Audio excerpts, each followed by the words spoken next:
হরে, সবাই হাত তোলো। হরে কৃষ্ণ হরে কৃষ্ণ কৃষ্ণ কৃষ্ণ হরে হরে, হরে রাম রাম রাম হরে হরে। প্রথমে গীতার মঙ্গলাচরণ হবে, সবাই আমার সাথে করজোরে বলবে, আমি বলার পরে তোমরা বলবে।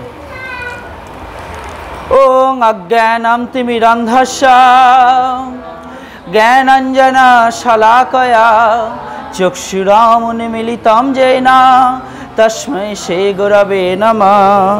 শ্রীচৈতন্যমনোভীষ্টং স্থাপিतं येन ভূতলে স্বয়ং রূপং কদা মह्यं দদান্তে সপদান্তিকাম। জয় শ্রীকৃষ্ণ চৈতন্য প্রভু নিত্যানন্দ শ্রী অদ্বৈত গদাধর শিবাসাদি গৌরভক্তবৃন্দ। হরে কৃষ্ণ কৃষ্ণ কৃষ্ণ হরে হরে, হরে রাম রাম রাম হরে হরে। হে কৃষ্ণ করুণা সিন্ধু দীনবন্ধু জগৎপতে গোপেশ গোপিকা কান্ত রাধা কান্ত নমস্তুতে। তপ্ত কাঞ্চন গৌরাঙ্গে রাধে বৃন্দাবনেশ্বরী বিশ্বভানুসুতে দেবী প্রণমামি হরিপ্রিয়ে। নমো মহাবদান্নায় কৃষ্ণ প্রেম পদায়তে কৃষ্ণায় কৃষ্ণ চৈতন্য নামনে গৌরত্রিষে নমঃ। নমো ওং বিষ্ণু পাদায় কৃষ্ণ পৃষ্ঠায় ভূতলে শ্রীমতে ভক্তি বেদান্ত স্বামিনে তে নামিনে। নমস্তে সরস্বতে দেবে গৌরবাণী প্রচারিণে निर्विशेष शून्यवादी पाश्चात्य देश तारिणे। ओं नमो भगवते वासुदेवाय, ओं नमो भगवते वासुदेवाय, ओं नमो भगवते वासुदेवाय। जुगधर्म हरिनाम संकीर्तन के, श्री कृष्णचंद्र भगवान के, श्रीमती राधा रानी के, जगद्गुरु शील बहुपाद के, श्रीमद् भगवद गीता के, समवेत गौर भक्तबिंद के, निताई गौर सीतनाथ प्रेमानंदे। हरि बोल हरि बोल हरि बोल हरि बोल। सकल भक्तबिंदेर श्री चरण कमले आमार सश्रद्ध प्रणाम।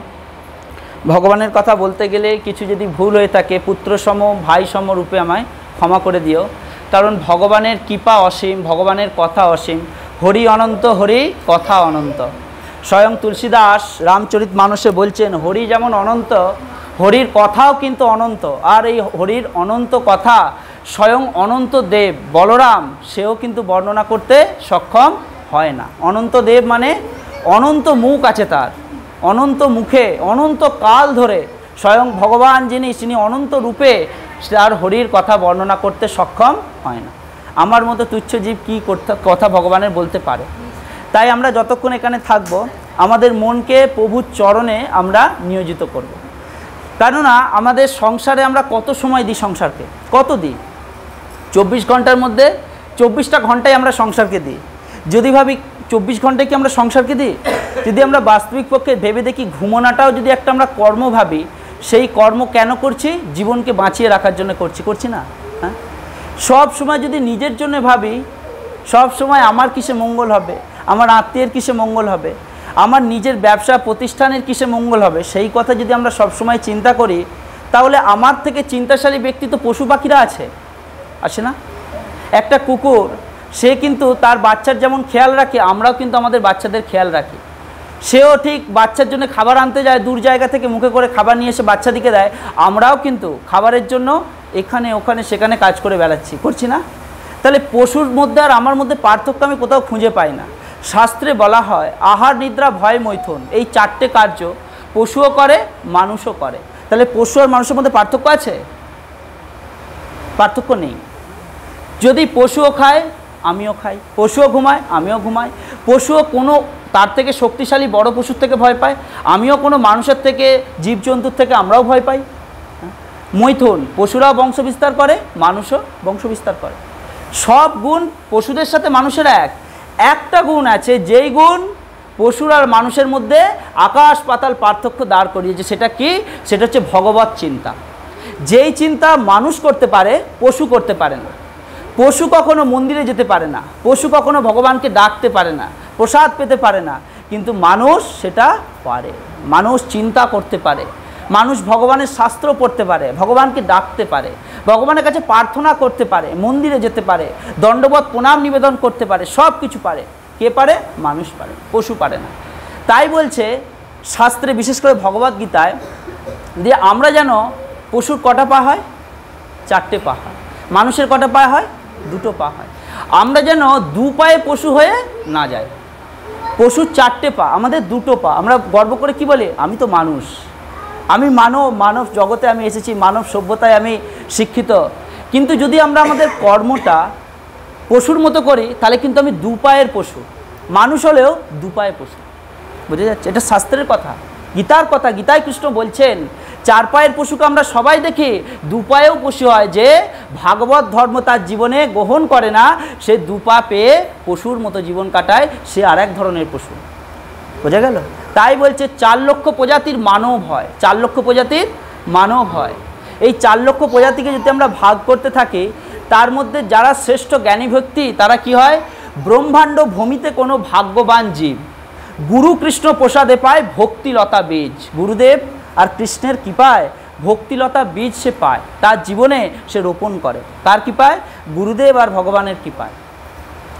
এটা হচ্ছে স্বয়ং মহাপ্রভুর বাণী। সনাতন গোস্বামীকে বলছেন কাশীতে, কাশী বারাণসীকে কি গেছো? সেখানে 10 অশ্বমেধ ঘাট আছে কাশীতে। সেই ঘাটেতে বসে সনাতন গোস্বামী মহাপ্রভুর চরণে প্রণতি করছেন যে প্রভু, কি করলে ভগবানকে পাওয়া যায়, কি করলে ভগবানকে জানা যায়। তখন এই কথা শুনে মহাপ্রভু বলছেন সনাতন গোস্বামীকে, শোনো সনাতন, তুমি যে প্রশ্নটা করছো, এই প্রশ্ন সবাই করতে পারে না। কারা করতে পারে? ব্রহ্মাণ্ড ভূমিতে কোনো ভাগ্যবান জীব। এই ব্রহ্মাণ্ডের মধ্যে এমন কেউ ভাগ্যবান আছে। কেমন ভাগ্যবান? যার এতটাই ভাগ্য উন্নত, গুরুদেব আর কৃষ্ণের কৃপায় সে ভক্তিলতা বীজ সে তার জীবনে রোপণ করতে পারে। এটাই হচ্ছে ভক্তির বিবিধ প্রকারের মধ্যে প্রথম অঙ্গ হচ্ছে এটা, যে ভক্তির বীজ আমরা যদি বপন করতে চাই, গুরুদেবের কৃপার প্রয়োজন। গুরু গোবিন্দের কৃপা ছাড়া ভক্তিলতা বীজ রোপণ করা সম্ভব নয়। আমরা যদি জমিতে বীজ রোপণ করি, শুধু বীজটা পুঁতে দিলেই হয় না, তাতে জল দিতে হয়, সার দিতে হয়, পরিচর্যা করতে হয়, তবে তো সেই বীজ বড় হয়ে গাছ হয়, ফুল ধরে, ফল ধরে, আর সেই পরিপক্ক ফল আমরা গ্রহণ করি। ঠিক তাই ভক্তিও কিন্তু একটা বীজের ন্যায়।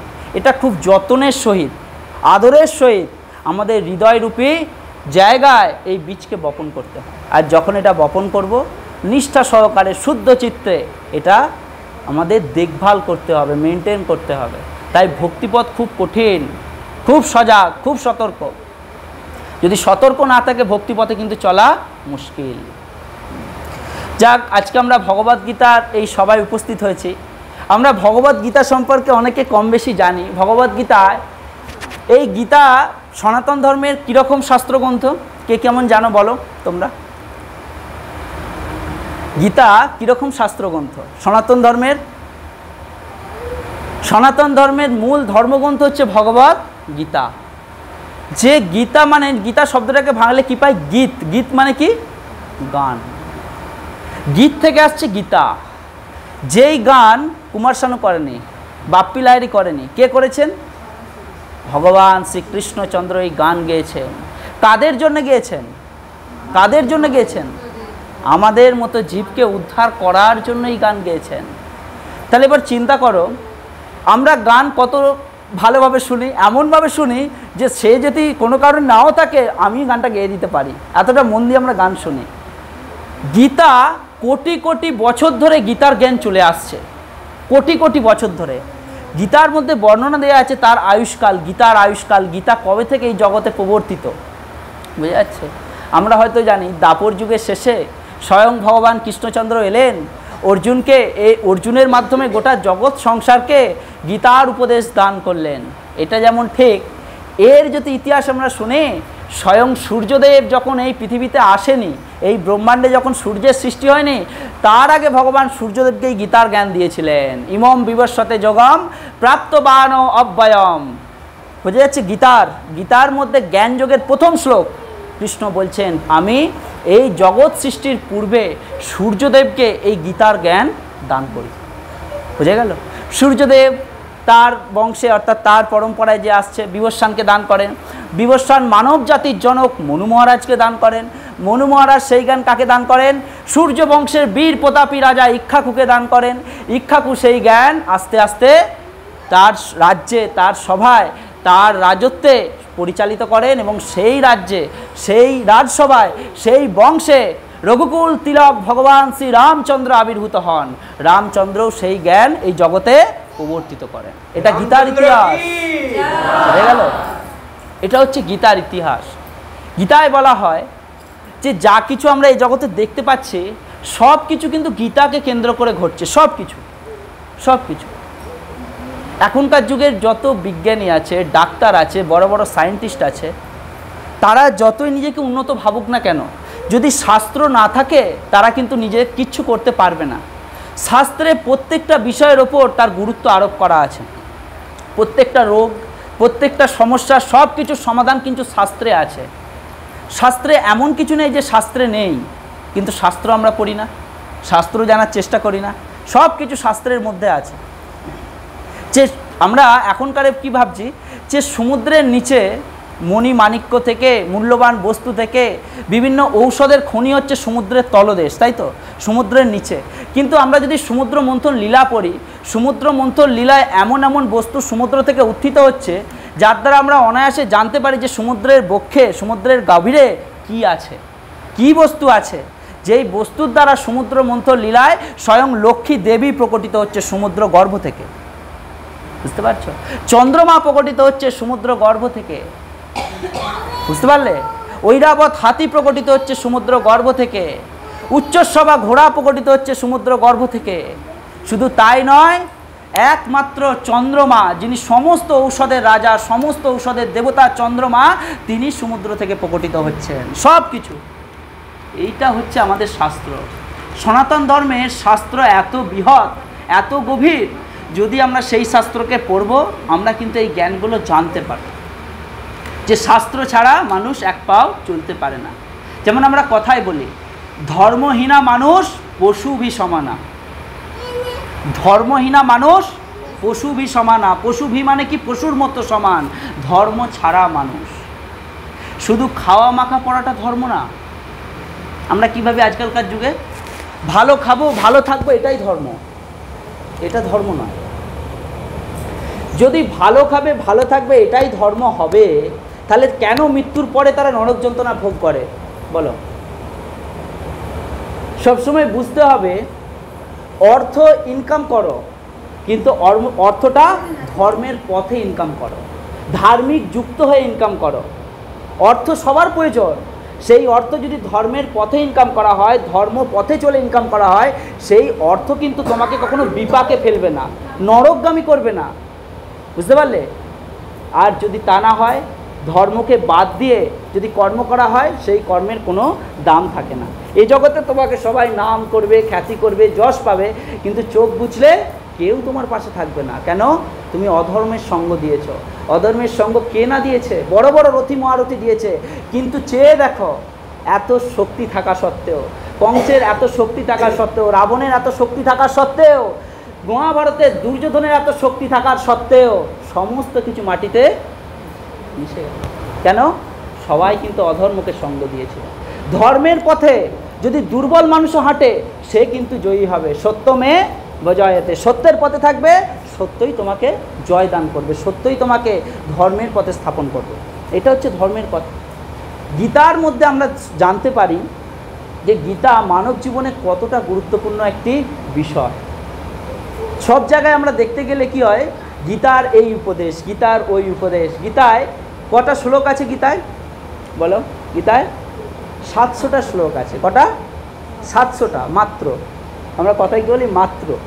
মাত্র 700টা শ্লোক আছে। কিন্তু এই গীতার মধ্যে 700 শ্লোকের মধ্যে ভগবান বলেছেন, অর্জুন বলেছেন, আবার সঞ্জয়ও বলেছেন। তিনজনের ওখানে উপাচ আমরা শুনতে পাই। কিন্তু ভগবান যে কথাগুলো বলছেন, এই কথাগুলো আমাদেরকে কেমনভাবে গ্রহণ করতে হবে? এই কথাগুলো আমাদেরকে কেমনভাবে গ্রহণ করতে হবে?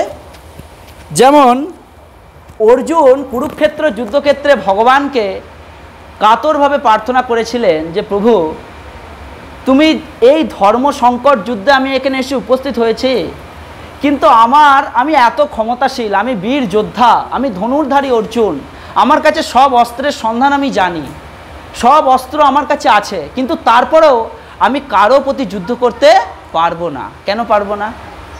সবাই আমার আপন। যেমন আমাদের সংসারে সব কিছু সংসারের সাথে মিলে যায়, সব কিছু সংসারকে ভেবে যদি ভাবি, শাস্ত্র সংসারের পাই টু পাই কথা শাস্ত্রে আছে। যেমন আমরা ভাবি দাদা অধর্মের পথে আছে, পিতা মাতা অধর্মের পথে আছে, সে ধর্মকে কখনো সায় দেয় না, ধর্মকে নিয়ে কখনো ভাবে না। এবার কি হচ্ছে, যেহেতু আমার পিতা, যেহেতু আমার মাতা, যেহেতু আমার গুরু, যেহেতু আমার দাদা ভাই, তাই তার প্রতি আমি কোনো কথা বলতে পারি না। শাস্ত্রে ভগবান চোখে আঙুল দিয়ে দিয়ে দেখাচ্ছেন। কীরকমভাবে দেখাচ্ছেন দেখো, যদি ধর্মের পথে অধম ব্যক্তিও যদি ধর্মের পথে আসে তাকে গুরু বলে স্বীকার করো, আর ধর্ম যুক্ত ব্যক্তি, জ্ঞানী ব্যক্তি যদি অধর্মের পথে যায় তাকে ত্যাগ করো। এটা ভগবান শেখাচ্ছেন। কি লীলায় শেখাচ্ছেন? প্রত্যেকটা লীলা আছে।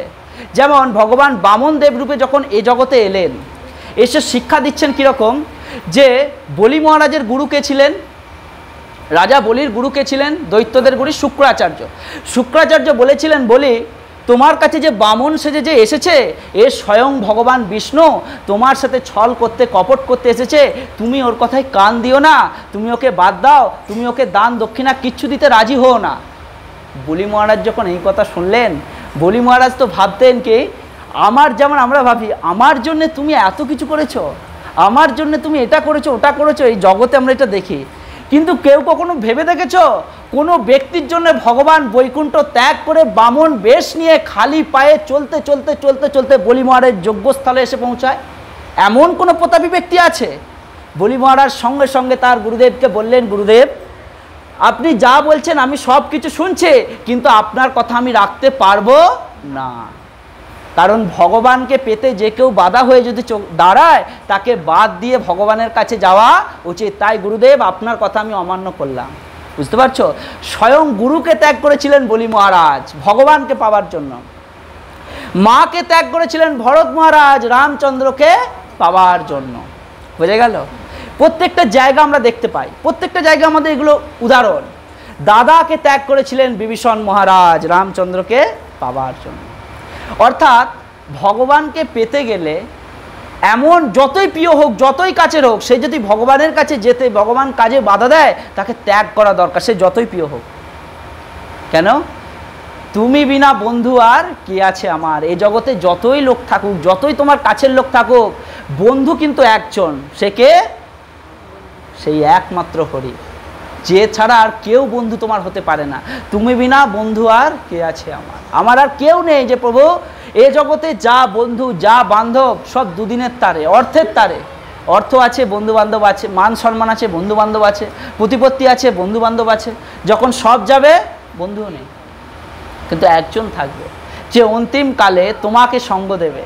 গীতায় কৃষ্ণ বলছে অন্তে নারায়ণ স্মৃতে, অন্তিম কালে যদি আমাকে পেতে চাও, আমাকে ভক্তি করতে চাও, তাহলে ছোটবেলা থেকে, কম বয়স থেকে আমার পথে চলো, আমাকে পাওয়ার চেষ্টা করো।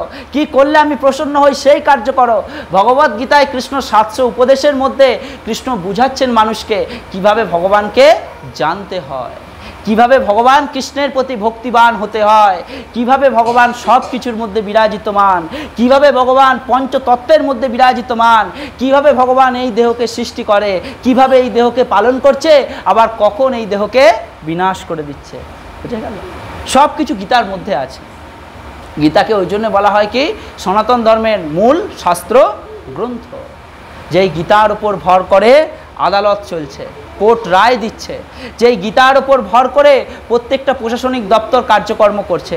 গীতায় কৃষ্ণ এমনও উপদেশ দিচ্ছেন, আগেকার দিনে রাজারা তারা শাস্ত্র পড়ে রাজ্য পালন করত। কি পড়ে? শাস্ত্র অধ্যয়ন করে রাজ্য পালন করত। এখনকার দিনের মানুষ, নেতারা কি করছে? শাস্ত্র তো পড়ে না, রাজ্যের কথা জানবে কি করে, সুকথা নেবে কি করে, নীতিময় কথা পাবে কি করে। চাণক্য নীতি পড়ে লোকে নীতি স্থাপন করতো, চাণক্য নীতি, সেই নীতি কে পড়ে? কেউ পড়ে না, সেই জ্ঞান কেউ লাভ করে না। ওই জন্য বলছে যে যদি আদর্শ রাজা হতে হয়, আদর্শ নেতা হতে হয়, তাকে প্রথমে গীতা পড়া উচিত। গীতায় লেখা আছে কিভাবে এই জগতে ভগবান কিভাবে আছেন, কিভাবে পরিচালিত করছেন। যদি নেতা হতে হয় রামায়ণ পড়া উচিত, নেতা হলে মহাভারত পড়া উচিত। যখন এই সমস্ত শাস্ত্র পড়ব তখন পলিটিক্যাল সায়েন্স, এই সায়েন্স ওই সায়েন্স অনেক দূরে চলে যাবে। প্রথমে হচ্ছে মানবিকতা বোধ, এটা হচ্ছে প্রথম জিনিস। প্রত্যেকটা মানুষের মনে যদি মানবিকতা বোধ থাকে, মানুষ কেউ কারো কখনো ক্ষতি চাইবে না। সে যতই তার ক্ষতি করুক, সে কিন্তু তার ক্ষতি চাইবে না। আদর্শ মানুষ, আদর্শ ব্যক্তি, সে কিন্তু তার ক্ষতি চাইবে না। কারণ মহাপ্রভু একটা কথা বলতেন, তার শিক্ষাষ্টকমে একটা কথা আছে, তিনাদপি শনিচেন তরুরৈব সহিষ্ণুনাং অমাননীয় মানদেন কীর্তনীয় সদা হরি। এটা মহাপ্রভুর বচন। মহাপ্রভু বলছেন কি, তিনাদপি শনিচেন, তিনাদপি মানে কি, তৃণ মানে ঘাস, অপি মানে কি, ঘাসের থেকেও শনিচেন নিচ, ঘাসের থেকেও নিচু কেউ হতে পারে নাকি? ঘাসের স্বভাব কি? মাটিতে ঘাস আছে, পা দিয়ে মারিয়ে চলে যাও, 2 মিনিট 4 মিনিট 5 মিনিট ঘাসটা মুড়ে থাকবে, আবার যেইকে সেই হয়ে যাবে। কিন্তু বৈষ্ণব ভক্ত কেমন হবে? তিনাদপি শনিচেন, ঘাসের থেকেও নিচু। তাকে যদি কেউ আঘাত করে, সে আঘাত মুখ বুঝে সহ্য করবে, প্রত্যুত্তরে সে কিছু বলবে না। বুঝে গেল? তরুরিব সহিষ্ণুনাম, তরুরিব মানে কি, তরু মানে গাছ, ইব মানে গাছের থেকেও, সহিষ্ণুনাং সহিষ্ণু হতে হবে। যে ভক্ত হওয়ার চেষ্টা করছে, যে ভক্ত হবার প্রয়াসে, তাকে গাছের থেকেও সহিষ্ণু হতে হবে। গাছ কত কিছু সহ্য করে, ঝড় বৃষ্টি বজ্রপাত সব কিছু সহ্য করছে, একবারে কারো কাছে আশা করে না যে আমাকে একটু ছাওয়া দাও, আমাকে একটু গার্ড করো, চায় না, সব কিছু সহ্য করছে। তেমন ভক্তকে সব কিছু সহ্য করতে হবে। অমাননীয় মানদেন, অমাননীয় মানে কি, অমাননীয় মানে যাকে কেউ মান দেয় না, যাকে কেউ সম্মান করে না, মানদেন তুমি তাকে সম্মান দাও। যে তোমায় সম্মান দেয় না তুমি তাকে সম্মান দাও, এটা মহাপ্রভুর শিক্ষা। যে তোমাকে ইগনোর করে, মানে যে তোমাকে বাদ দিয়ে চলে, যে তোমাকে ঠাট্টা করে, উপহাস করে, নিন্দা করে, তুমি তাকে সম্মান দাও। অমাননীয় মানদেন। আর সাথে কি করো, কীর্তনীয় সদা হরির, সদা সর্বদা হরির কীর্তন করো। এটা মহাপ্রভুর শিক্ষা। বুঝে গেল? যখন কীর্তনের এমন শক্তি, কীর্তনে এমন ক্ষমতা আছে, যখন কোনো ব্যক্তি নিষ্ঠা সহকারে কীর্তন করে, চেত দর্পণ মার্জনম, চেত মানে কি, চেতনা, দর্পণ মানে আয়না। আমাদের চেতনারূপ আয়নায় ময়লা পড়ে আছে, আয়নায় যদি ধুলো পড়ে থাকে মুখ দেখতে পারবে? যখন সেই আয়না পরিষ্কার হয়ে যাবে মুখ দেখতে পাবে। তাই বলছে আমাদের চেতনায় ময়লা পড়ে আছে, সেই ময়লা কীভাবে মার্জন হবে, পরিষ্কার হবে? চেত দর্পণ মার্জনম, একমাত্র হরি কীর্তনম, হরির কীর্তনের মাধ্যমে আমাদের চেতনা মার্জন হবে, পরিষ্কার হবে।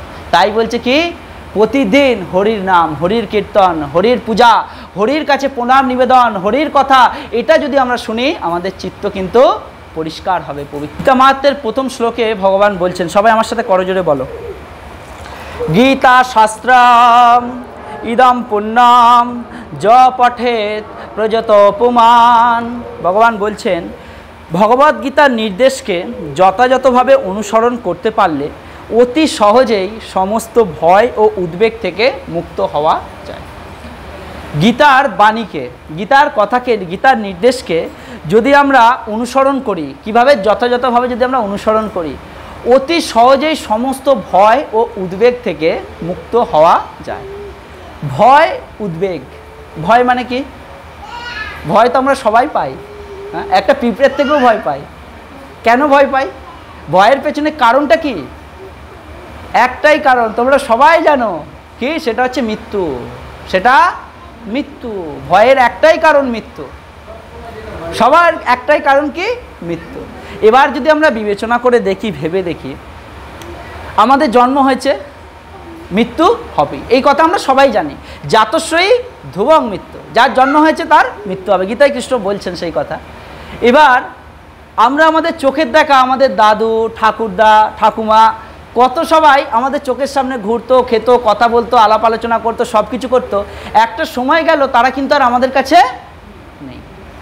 এবার যখন মৃত্যু হলো তখন কি হলো, তার কাছে গেলাম, সবাই কাঁদছে, আমার মনটাও কাঁদছে, কাঁদছি, কাঁদতে কাঁদতে কেউ বলছে সে চলে গেল, কেউ বলছে তোর ঠাকুমার নেই। আমি যদি বলি আরে তোমার কি মাথা খারাপ হয়ে গেছে, মানুষ তো এখানে রয়েছে, তুমি বলছো তোমার ঠাকুমার নেই, অমুক আর নেই, তমুক আর নেই, নেই কোথায়, এই তো শুয়ে আছে। যদি প্রশ্ন হয় যেখানের মানুষ তুমি তাকে নেই বলছো, সে তো এই তো শুয়ে আছে, নেই কেন বলছো? না না সে তো নেই, সে তো চলে গেল, সে কি আর আছে? কে নেই? আত্মা নেই। বুঝে গেল? এবার আত্মা আসছে কোথা থেকে? আত্মা আসছে পরমাত্মা থেকে। পরমাত্মা কার নাম? ভগবানের অপর নাম পরমাত্মা। যখন যজ্ঞ হয় দেখবে যজ্ঞে আহুতি দেয় ঠাকুরমশাই, কি ওং পরমাত্মনে নমঃ বলে না? পরমাত্মা হচ্ছে ভগবানের আর এক নাম। সেই পরমাত্মা থেকে আত্মা আসছে এই জগতে। শুধু আমার জীবনে না, একটা পিঁপড়ে থেকে, ক্ষুদ্র জন্তু থেকে বৃহৎকায় হাতি, এমনকি ব্রহ্মা পর্যন্ত সবার শরীরে আত্মা বিরাজিতমান। আর সেই আত্মা আসছে পরমাত্মা থেকে, সেই আত্মা আমাদের শরীরে আসছে। এবার প্রশ্ন এটাই, আমাদের শরীরে তো আত্মা এলো, মরা দেহ সজীব হয়ে গেল। আত্মা যাওয়া মানে শরীর কি মৃত, সেই দেহে যে হাত দেবে তাকে স্নান করতে হয়, অপবিত্র হয়ে যায়। সেই আত্মা যখন শরীরে এলো তখন মৃতদেহ সজীব হয়ে গেল। অর্থাৎ আত্মা যদি না থাকে এই দেহের কোনো অস্তিত্ব নেই। তাহলে এবার আমাদেরকে যদি বুঝতে অসুবিধে না হয়, আমরা অনায়াসে বুঝতে পারি যে ভগবান আছে বলে আমরা টিকে আছি। ভগবান যদি আত্মা সৃষ্টি না করতো, পিতামাতা যদি এই দেহ সৃষ্টি করতো, এই দেহকে কে সজীব রাখতো? পিতামাতা রাখতে পারতো? হ্যাঁ কি না? তাহলে ভগবানের কাছে আমরা কৃতার্থ এখনো হতে পারলাম না।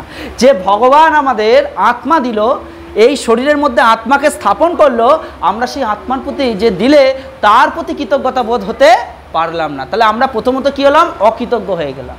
প্রথমেই আমরা ভুল করলাম কি, যে ভগবানের কাছে আমরা প্রার্থনা জ্ঞাপন করলাম না, হে প্রভু তোমার দ্বারা এই জগৎ সংসার চলছে, তোমার দ্বারা এই দেহ চলছে, তুমি এই দেহের মধ্যে আত্মা রূপে বিদ্যমান আছো, হে প্রভু তোমাকে আমি চিনতে পারলাম না, এই জীবনটাই বৃথা গেল। প্রথম ভয় কি? আত্মা যতক্ষণ শরীরে আছে ততক্ষণ জীবন আছে, আত্মা সেই শরীর ছেড়ে যেই চলে গেল এই দেহের কিন্তু বিনাশ হয়ে গেল, এই দেহের আর কোনো অস্তিত্ব নেই। তাহলে প্রথম ভয় যদি হয়, ভয় প্রথম কি? মৃত্যু।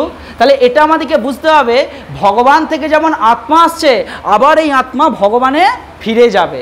তাহলে এই যে আত্মা এলো, এসে 70 বছর, 100 বছর, 30 বছর, যার যেমন আয়ুষ্কাল, সেই অনুযায়ী এই জগতে থাকলো সে। এই আত্মা পেয়ে আমি কি করলাম ভগবানের প্রতি, আমি কি করলাম পরমাত্মার প্রতি?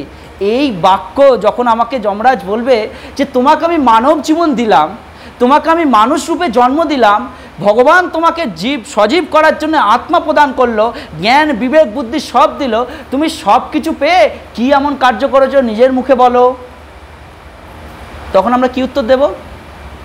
যে প্রভু এই জগতে তো আমি গেলাম, গিয়ে শুধু খেলাম দিলাম ঘুমালাম, আর আত্মীয় পরিজনের শুধু পরিচর্যাই করতে গেলাম। তখন যমরাজ বলবে দেখো তুমি এতটাই মূর্খ, এই যে আমার হাতে 4টে হাত, যমরাজের কি 4টে হাত, দেবতাদের 4টে হাত, আমার যে 4টে হাত দেখছো না, তোমার কটা হাত? 2টো হাত, আমার 4টে হাত। এবার তুমি বলবে যে তোমার যেহেতু 4টে হাত আছে, এই 4টে হাতের দ্বারা তুমি ভগবানকে আরও বেশি করে পূজা পাঠ করতে পারো যমরাজ। কিন্তু চিন্তা করে দেখো, আমি যেখানে দায়িত্বভারে আছি যমপুরীতে, এখানে আমি ভগবানকে যতই ডাকি, ভগবান কিন্তু আমার কথা শুনেও আমার কাছে আসে না। কিন্তু তুমি এমন একটা জীবন পেয়েছো, দুর্লভ মানব জন্ম লোভিয়া সংসারে, কৃষ্ণ না ভজনু দুঃখ কহিব কাহারে। এটা যে তুমি পেয়েছো দুর্লভ মানব জীবন, এটা আমি পাইনি, তুমি পেয়েছো। তোমার মধ্যে সেই ক্ষমতা ছিল, দুহাত তুলে হরে কৃষ্ণ কৃষ্ণ কৃষ্ণ হরে হরে, হরে রাম রাম রাম হরে হরে।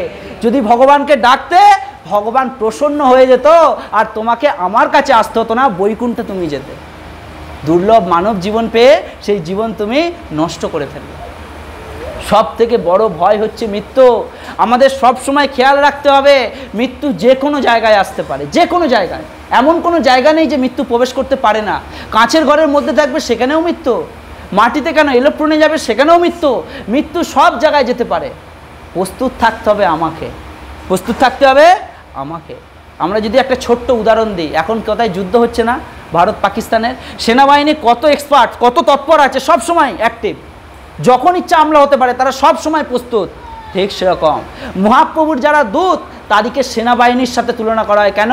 সেনাবাহিনী যেমন সব সময় তৈরি থাকে, প্রস্তুত থাকে, মহাপ্রভুর ভক্তবৃন্দ সব সময় প্রস্তুত থাকে। হে প্রভু, মৃত্যু যখন ইচ্ছা আসতে পারে, মৃত্যু যেখানে ইচ্ছা পৌঁছতে পারে, হে প্রভু তোমার নাম যদি জিহ্বায় থাকে, মৃত্যুর দ্বারা আমি কখনো নরকগামী হব না, আমি বৈকুণ্ঠগামী হব। এটা গীতার বচন, কৃষ্ণের বচন, অন্তে নারায় অনুস্মৃতি। বুঝে গেল? তাই মৃত্যুকে পর্যন্ত জয় কে করতে পারে? যে ভগবত গীতার বাণী হৃদয়ঙ্গম করে তার জীবনকে ভগবানের শ্রীচরণে নিবেদন করে, সে কিন্তু ভয়ের ওপরেও জয় করতে পারে। কেন? মৃত্যু যেখানে সেখানে আসতে পারে, প্রভু আমি মৃত্যুর জন্য প্রস্তুত। কেন? সর্বদাই মুখে হরিনাম, কৃষ্ণ কথা, কৃষ্ণ নাম, তার দ্বারা মৃত্যুকে সে জয় করতে পারে। ওই জন্য প্রথমেই এখানে বলছে অতি সহজেই সমস্ত ভয় ও উদ্বেগ থেকে মুক্ত হওয়া যায়। এ জীবনে ভয় ও শোকাদি বর্জিত হয়ে পরবর্তী জীবন চিন্ময় স্বরূপ লাভ করা যায়। পরবর্তী জীবন, এই জীবনে যখন সে জানতে পারলো কৃষ্ণস্তু ভগবান স্বয়ং, এতে চাংশ কলা পুংস কৃষ্ণস্তু ভগবান স্বয়ং ইন্দ্রিয়ারি ব্যাকুলম লোকে মিরয়ন্তী যুগে জনা। ভাগবতমের এই শ্লোকে ভগবান বলছেন আমি হচ্ছি সর্বকারণের পরম কারণ, সব কিছু আমার থেকে সৃষ্টি। এটা যখন মানুষ জানতে পারবে, সমস্ত ভয়, সমস্ত উদ্বেগ থেকে মুক্ত হয়ে ভগবানের শ্রীচরণ কমলে আত্মসমর্পণ করবে, তার মধ্যে কোনো শোক থাকবে না, দুঃখ থাকবে না। এটা যখন আমাদের মধ্যে আসবে না, তখন আমরা অনায়াসে মৃত্যুর মাথায়, কি শব্দ বললাম, মৃত্যুর মাথায় পা দিয়ে ভগবান ধামে যাবে। যার জ্বলন্ত উদাহরণ ধ্রুব মহারাজ, তার জল জ্যান্ত উদাহরণ ধ্রুব মহারাজ। ধ্রুব মহারাজের কাছে যখন সাক্ষাৎ মৃত্যু এসেছেন, কিভাবে এসেছেন জানো? অনেকে তোমরা ফটো দেখেছো ধ্রুব মহারাজের। করো জোড়ে নতমস্তকে ধ্রুব মহারাজের চরণে বলছেন হে মহারাজ, আপনি এত পবিত্র, এত পবিত্র, যেই মৃত্যু সব জায়গায় ভ্রমণ করতে পারে, নির্দ্বিধায় সবাইকে গ্রহণ করতে পারে, কিন্তু আমার এই ক্ষমতা নেই তোমাকে স্পর্শ করা, তোমাকে মৃত্যু দেওয়া তো দূরের কথা, তোমাকে স্পর্শ করার। প্রভু যদি আপনি কৃপা করে আমার মস্তকে পা দিয়ে আপনি ভগবানের বৈকুণ্ঠ রথে উপবিষ্ট হন, আমি কৃতার্থ হতে পারি। এটা স্বয়ং মৃত্যু ভাগবতমে বলছেন। আর এই কথা শুনে প্রহ্লাদ মহারাজ বলছেন স্বয়ং মৃত্যুদেবকে যে হে মৃত্যুদেব, আপনি তো এলেন আমাকে নিয়ে যেতে, আপনি আমার কাছে প্রার্থনা করলেন, সব কিছু ঠিক আছে, কিন্তু মহারাজ আমার মা তো এখনো যায়নি। বলছে ধ্রুব মহারাজ যে আমি যদি বৈকুণ্ঠে ভগবানের কাছে চলে যাই, আমার মা তো এখনো যায়নি। সঙ্গে সঙ্গে বিষ্ণুদূতগণ বৈকুণ্ঠ রথ থেকে বলছেন যে প্রভু প্রভু আপনি এই চিন্তা করছেন, আপনার মায়ের চিন্তা, আপনি ভগবানকে যদি লাভ করেন, আপনার মা কি না লাভ করে থাকতে পারবে? আপনার মা আগে থেকে গিয়ে সেখানে ওয়েট করছে। বোঝা যাচ্ছে? ভগবান সাক্ষাৎ এই কথা বিষ্ণুদূত যখন বললেন, স্বয়ং ধ্রুব মহারাজ স্নান করে ভগবানকে আচমন করে স্বয়ং রথে উপবিষ্ট হওয়ার আগে মৃত্যুর মাথায় পা দিয়ে বৈকুণ্ঠ রথে উপবিষ্ট হলেন, আর সেই রথ সোজা বৈকুণ্ঠ লোকে গমন করল। এই হচ্ছে মৃত্যুর ভাব। বোঝা যাচ্ছে? ভক্তের কাছে মৃত্যু আসে কি রূপে আসে? কি রূপে আসে? নত মস্তকে আসে। একটা যদি আমরা ছোট্ট উদাহরণ দিই, বেড়াল ছানা দেখেছো তোমরা? বিড়ালের মা কি করে? কি করে? একটা ছানাকে এক জায়গা থেকে আরেক জায়গায় নিয়ে গেলে কিস করে নিয়ে যায়? মুখে করে। তুমি ছানাটাকে দেখবে গায়ে রক্ত লেগে আছে, দেখেছো কখনো? নেই। কিন্তু সেই বেড়াল যখন ইঁদুর ধরে তখন কি হয়? কি হয় তখন? গোটা রক্তে লাল হয়ে যায়। এটা আমাদেরকে বুঝতে হবে। মৃত্যু অভক্তেরও কাছে আছে, ভক্তের কাছেও আসে। ভক্তের কাছে যখন আসে, যেমন বিড়াল তার শাবককে এক জায়গা থেকে আরেক জায়গায় নিয়ে যায়, মৃত্যু ঠিক সেইভাবে তার কাছে আসে। আর অভক্তের কাছে যখন মৃত্যু আসে, তখন যম রূপে মৃত্যু তার কাছে আসে। এই হচ্ছে তফাৎ। মৃত্যু সবার কাছেই আসে। ভক্তের কাছে মৃত্যু হলে সে আনন্দ পায়। কেন?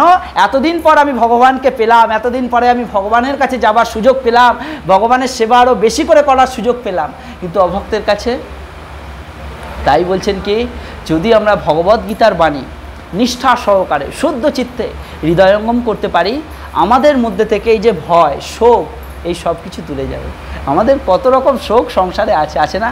কত রকম দুঃখ পাই, বিশেষ করে ছেলেদের কাছ থেকে, মেয়েদের কাছ থেকে, আত্মীয় পরিজনের কাছ থেকে। ও আমাকে এই কথা বললো, ও আমাকে সেই কথা বললো, এটা করলো, ও ওটা করলো। আরে যা কিছু হচ্ছে সব এই জগতের। বুঝে গেল? যা কিছু হচ্ছে একটি ঘরের মধ্যে বন্দি হয়ে এসছে। তুমি বাইরের জগতে বেরিয়ে দেখো, সবাই তোমাকে আহ্বান করছে, কখন তুমি আমার কাছে আসবে। ভগবান তোমাকে ডাকছে, কেন তুমি কষ্টের জায়গায় পড়ে আছো? আসো আমার কাছে। তুমি আমার কাছে যদি আসবে, অধিক থেকে অধিকতর আনন্দ তুমি লাভ করবে। দুঃখের সংসারে কেন পড়ে আছো? বুঝে গেল? সংসার দাবা লললীর লোক ত্রাণায় কারণ্য ঘন ঘনত্ব প্রাপ্তশ্চ কল্যাণ গুণান বশ বন্দে গুরু শ্রী চরণারবিন্দ। বুঝে গেল? এই দুঃখের সংসার দাবানলের মতো। দাবানল কেমন? এই কিছুদিন আগে একটা কোথায় জঙ্গলে, অস্ট্রেলিয়া না কোথায় জঙ্গলে আগুন লেগে গিয়েছিল। এত আগুন কেউ নেভাতে পারছে না। কেন নেভছে না? ওইটা কেউ দেশলাই দিয়ে জ্বালায়নি। কিসে জ্বলেছে? প্রকৃতি থেকে গাছে গাছে ঘর্ষা লেগে আগুন জ্বলেছে। আর সেই আগুনকে কেউ নেভাতে পারছে না। কেন? সেটা দাবানলের আগুন। সেই আগুন কখন নেবে? যখন মেঘ থেকে বৃষ্টি প্রকটিত হয়, সেই বৃষ্টির দ্বারা কিন্তু সব আগুন নিভে যায়। একটা কেন 100টা ফায়ার ব্রিগেড গেলেও সেই আগুন নেভাতে পারবে না। এটা আমাদেরকে বুঝতে হবে। আমাদের জীবন সংসারের দাবানলের মতো জ্বলছে দাউ দাউ করে। দুঃখ, কষ্ট, মায়া, মোহ সব কিছুর দ্বারা আমরা জর্জরিত। যখন এই দাবানলের মধ্যে গুরুদেব কৃপা করে বৃষ্টি প্রদান করেন, গুরুদেব কৃপা করে তার করুণার বৃষ্টি আমার জীবনে প্রদান করেন, আমার মধ্যে যে দাবানলের আগুন জ্বলছে সেটা আস্তে আস্তে আস্তে আস্তে নিভে যায়। আর যখন নিভে যায় তখন গুরুর সেই চরণ কমলে, চরণ পাদপদ্মে শরণাগতি হয়ে তখন কি বলছে? যে বন্দে গুরু শ্রী চরণারবিন্দ। হে গুরুদেব, একমাত্র তোমার চরণবিন্দ ছাড়া এই জগতে কিচ্ছু আমাকে শান্তি দিতে পারে না, কিচ্ছু পারে না। অর্থ, প্রতিপত্তি, নাম, যশ কিচ্ছু তোমায় শান্তি দিতে পারবে না। কেন? সবের পেছনে মায়া জড়িত। মায়া যেখানে আছে শান্তি সেখানে নেই, কখনোই পাবে না। তুমি তোমার পুত্র পরিজনের থেকে শান্তির আশা করছো? যে আমি পুত্রকে এত ডিগ্রি করালাম, এত উচ্চ লেভেলে শিক্ষিত করালাম, আমি তার থেকে শান্তির আশা করছি, তার থেকে আমি সুখের আশা করছি, এটা ভুল করছো। শাস্ত্রে পরিষ্কার বলা আছে আমরা কেউ কারো বিধাতা নই, আমরা কেউ কারো বিধাতা নই। বিধাতাকে আমরা নিজেই নিজের বিধাতা। কীরকমভাবে বিধাতা? নিজের ভাগ্য আমরা নিজে লিখছি। আমরা দোষ দিচ্ছি ভগবানের যে প্রভু কেন তুমি আমাকে এটা করলে, কেন আমার চাকরি গেল, কেন অ্যাক্সিডেন্ট হয়ে গেল, কেন এটা হলো, কেন এটা হলো। নিজের ভাগ্য আমরা লিখি নিজে, দোষ দিই ভগবানকে। বুঝে গেল? দুর্লভ মানব জীবন ভগবান আমাদের দিল। এই জীবন পেয়ে যদি আমরা কৃষ্ণ ভজন ভক্তি না করি তাহলে দোষ আমরা কাকে দিচ্ছি? যে প্রভু তুমি কবে টানাবে, কবে তোমার ধামে যাব, কবে তোমার নাম করব। হায় রে ভগবান! ভগবান সবার আগে দিয়েছে বুদ্ধি। কি দিয়েছে? বুদ্ধি। প্রত্যেকটা মানুষের মধ্যে কিছু থাক না থাক বুদ্ধি আছে। এবার এই বুদ্ধিকে চালানোর কাজদা কারণ সব নিজের কাছেই আছে, কিন্তু আমরা খাটবো না, বুঝবো না। গুরুদেব বারবার বলছেন যে কৃষ্ণেরও সংসারও করো, ছাড়ো অনাচার, জীবে দয়া কৃষ্ণ নাম সর্বধর্মসার। এটা গুরুদেব বারবার বলছেন, বারবার বলছেন, শুনছি, হৃদয়ঙ্গম করছি না, সেই কথার বাস্তবায়িত করছি না। কেন না? যখন কেউ আমাকে কথা বলছে সেটা কান দিয়ে শুনছি, হৃদয়ে প্রবেশ করছে, কিন্তু হৃদয়ের মধ্যেই রয়ে যাচ্ছে, সেটা আমরা ফলীভূত করছি না। যখন এটা আমরা শুনলাম, শুনে বুদ্ধির দ্বারা বিচার করে দেখলাম যে আমার তো 30 বছর 40 বছর বয়স হয়ে গেল, আর একটা দিন বাঁচবো কিনা আমি জানি না, কারণ আমার নিয়তি আমি জানি না আমি কবে আমার মৃত্যু হবে। এখনো পর্যন্ত আমি কৃষ্ণকে জানতে পারলাম না, এখনো পর্যন্ত আমি ভগবানের সেবায় যুক্ত হলাম না, আর হব কবে? কালকে সূর্যটা আমি নাও দেখতে পারি, আমি জানি না আমার ভাগ্যে কি আছে। কালকে সূর্যটা আমি নাও দেখতে পারি, কিন্তু এখনো পর্যন্ত আমি ভগবানকে জানার প্রয়াসী হলাম না। হায় রে মূর্খ জীব, কবে তুমি জানবে ভগবানকে? কবে তুমি জেনে ভগবানের সেই চরণ কমলে নিজেকে সমর্পণ করবে? যদি এই জ্ঞান আমাদের মধ্যে না থাকে আমরা কি করে ভগবানকে লাভ করব? ওই জন্য বলছেন কি, যে ভগবান হচ্ছেন সকলের পিতা, আর পিতার কার্য সন্তানকে তার কাছে পৌঁছে দেয়। বুঝে গেল? পিতা সব সময় চাইবে যে সন্তান যেন তার কাছে এসে তার কাছে শান্তিতে থাকে। পিতা কি চায়? সন্তান যেন শান্তিতে থাকে, সুখে থাকে।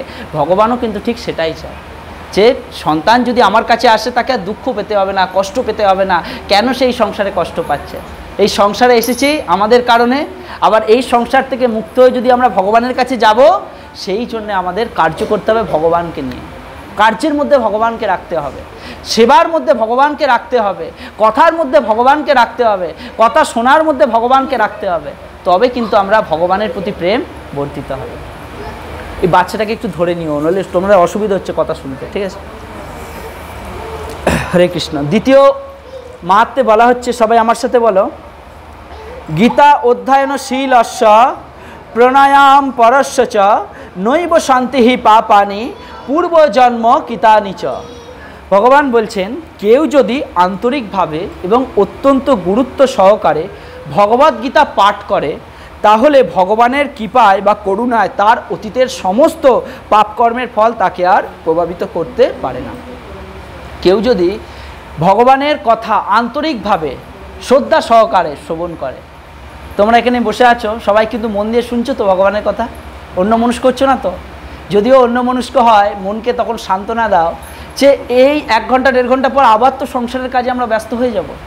1 ঘন্টা 1.5 ঘন্টা যতটুকু সময় নিষ্ঠা সহকারে যেন ভগবানের কথা শুনি। সংসারকে আমরা সব সময় দিচ্ছি, কিন্তু মৃত্যুর সময় সংসার তোমায় সময় দেবে না, বুঝে গেছে? মৃত্যুর সময় কেউ তোমায় সময় দেবে না। দেবে? যে ইন্দ্রিয়ের যে অঙ্গে শৃঙ্গার করো কিবা আবরণ পর সশিরাই হইবে দহন।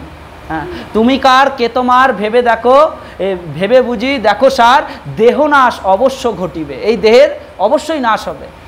কে তোমার কে বা তোমার, বুঝে গেল? এই দেহের নাশ কিন্তু অবশ্যই হবে, কিন্তু এই দেহের নাশ তো পরে হবে। শ্মশানের অগ্নি দহন তো এই দেহকে পরে করবে।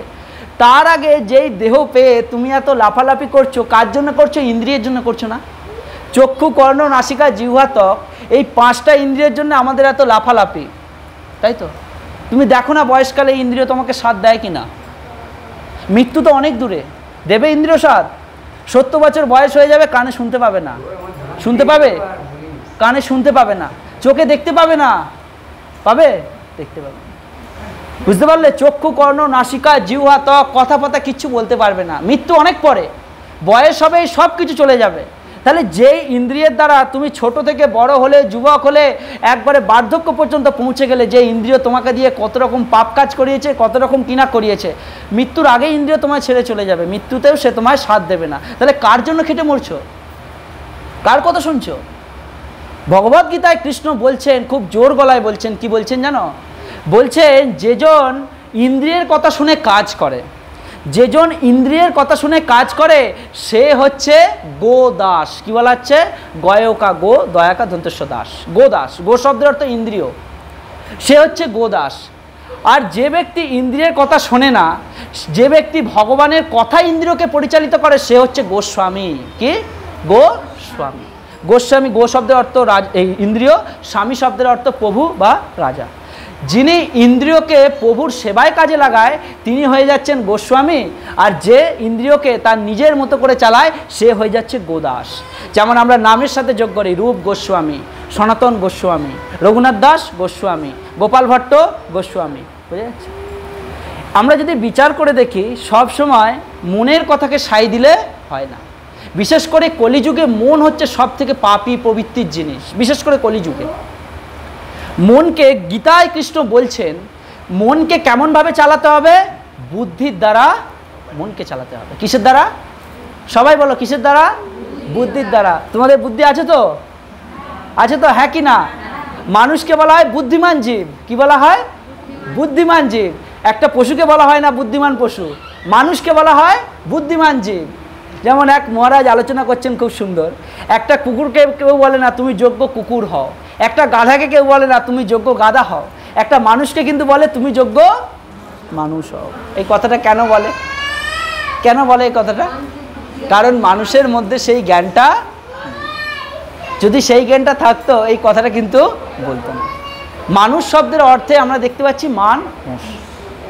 এবার আমাদের মধ্যে প্রত্যেকটা মানুষের মধ্যে বুদ্ধি আছে, ভগবান সবাইকে বুদ্ধি দিয়েছেন, সেই বুদ্ধি কাজে লাগাতে হবে। কিভাবে কাজে লাগাতে হবে? বুদ্ধি কাজে কিভাবে আমরা লাগাবো? বুদ্ধির দ্বারা মনকে আগে সংযত করতে হবে। বুদ্ধির দ্বারা মনকে আগে সংযত করতে হবে। যেমন এই স্থানে ভগবদ্গীতা অধ্যয়ন হবে, তোমরা হয়তো তোমাদের আত্মীয় পরিজনের মধ্যে এর বাইরেও কাউকে বলেছিলে, আমন্ত্রণ করেছিলে যে অমুক জায়গায় ভগবদ্গীতা পাঠ হবে, তোমরা এসো, করেছিলে। সে হয়তো এখানে আসেনি, সবাই এসেছে? সবাই কিন্তু আসেনি, কেউ না কেউ বাদ আছে, কেউ না কেউ বাদ আছে। কেন বাদ আছে বলো তো? কত না সৌভাগ্যের ফলে বৈষ্ণব আসিয়া মেলে, যতক্ষণ না সৌভাগ্যের উদয় হবে সে ভগবানের কথা শুনতে পারবে না। এবার আমাদের বুদ্ধি ভগবান দিয়েছে, বুদ্ধির দ্বারা বিচার করতে হবে। মনুষ্য জীবনের আয়ুষ্কাল আমরা কেউ জানি না, আমাদেরকে বিচার করতে হবে আজকে যে কথাটা আমি ভগবানের শুনছি তার দ্বারা আমি যে আধ ঘন্টা 1 ঘন্টা ভগবানের কথা শুনছি, এই কথাটা শোনা মাত্র আমার হৃদয়ের মঙ্গল হচ্ছে না, আমার এই শরীরের মঙ্গল হচ্ছে না, কার মঙ্গল হচ্ছে? আত্মার মঙ্গল হচ্ছে। কার? আত্মার মঙ্গল হচ্ছে। ভাত খেলাম, রুটি খেলাম, সবজি খেলাম, ডাল খেলাম, সব কিছু খেলাম, শরীর স্ট্রং, শরীর খুব শক্তিশালী, খুব শক্তিশালী। মৃত্যু যখন আসবে সব শেষ। কিন্তু কেউ কখনো ভেবে দেখলাম না আত্মা ডাল খায় না, ভাত খায় না, সবজি খায় না, কিচ্ছু খায় না, আত্মা তাহলে খায় কি? আত্মা খুশি কখন হয় সেটা আমরা জানার চেষ্টা কেউ করি না। আত্মা খুশি তখন হয় যখন সেই আত্মা পরমাত্মার কথা শোনে, সেই আত্মা পরমাত্মার কথা শোনে, পরমাত্মার গুণকীর্তন শোনে, আত্মা তখন প্রসন্ন হয়। যদি প্রশ্ন করা হয় আত্মা কিছু খায় না, আত্মার খাবার কি? আত্মার খাবার হচ্ছে ভগবান নাম, ভগবানের কীর্তন, ভগবানের সেবা, এটা হচ্ছে আত্মার খাবার। এই দেহের খাবার রুটি তরকারি শাক সবজি কত কিছু আছে, কিন্তু আত্মার খাবার প্রভুর নাম, প্রভুর কীর্তন। তাই মনকে যেমন আমরা শরীরে শক্তি সঞ্চয় করার জন্য কত রকম খাদ্যবস্তু খাচ্ছি, তার সাথে সাথে আমরা আত্মাকে যেন পরিতৃপ্তি করি। বুঝে গেল? আজকালকার দিনে তো আত্মাকে কেউ গিয়ে ঝুলে পড়ছে, আত্মহত্যা করে ফেলছে। কিন্তু চিন্তা করে দেখো, ভয়ঙ্কর অপরাধ এই কাজ। আত্মহত্যা কেউ কখনো করবে না কারো প্রতি, সে যতই কাছের হোক, কেউ কারো সে যতই দুঃখ দিক। তুমি সব সময় ভাববে এই জীবনটা তোমার প্রিয়তমা তোমায় দেয়নি, প্রিয়তম তোমায় দেয়নি, এই জীবনটা পিতামাতাও তোমাকে দিতে পারে না, এই জীবনটা দিয়েছে একমাত্র ভগবান। এই জীবনের তুমি সদ্ব্যবহার করো। তুমি যাকে আজকে যার জন্য তুমি আত্মহত্যা করতে যাচ্ছ, দেখবে তুমি বেঁচে আছো, সে হয়তো মারা গেছে। কার জন্য তুমি আত্মহত্যা করবে? এই জীবন দুর্লভ জীবন, মনুষ্য জীবন সবথেকে দুর্লভ। কোটি কোটি জন্ম আমরা লাভ করেছি, বুঝতে পারছো? এক সময় যেতে এখানে পোকা ঘোরে না, একটা পোকাকে দেখেও শিক্ষা নেওয়া উচিত যে একসময় আমি এটাও ছিলাম। একটা কুকুর যদি রাস্তা দিয়ে যায়, আমাদের শিক্ষা নেওয়া উচিত একসময় আমি কুকুর জনিতে ছিলাম। গাছকেও প্রণাম করা উচিত, একসময় আমি তোমার মতো দেহও লাভ করেছিলাম, কিন্তু আজকে আমি মানব দেহ লাভ করেছি, তুমি বৃক্ষ দেহ লাভ করেছো, একদিন তুমিও মানব দেহ লাভ করবে।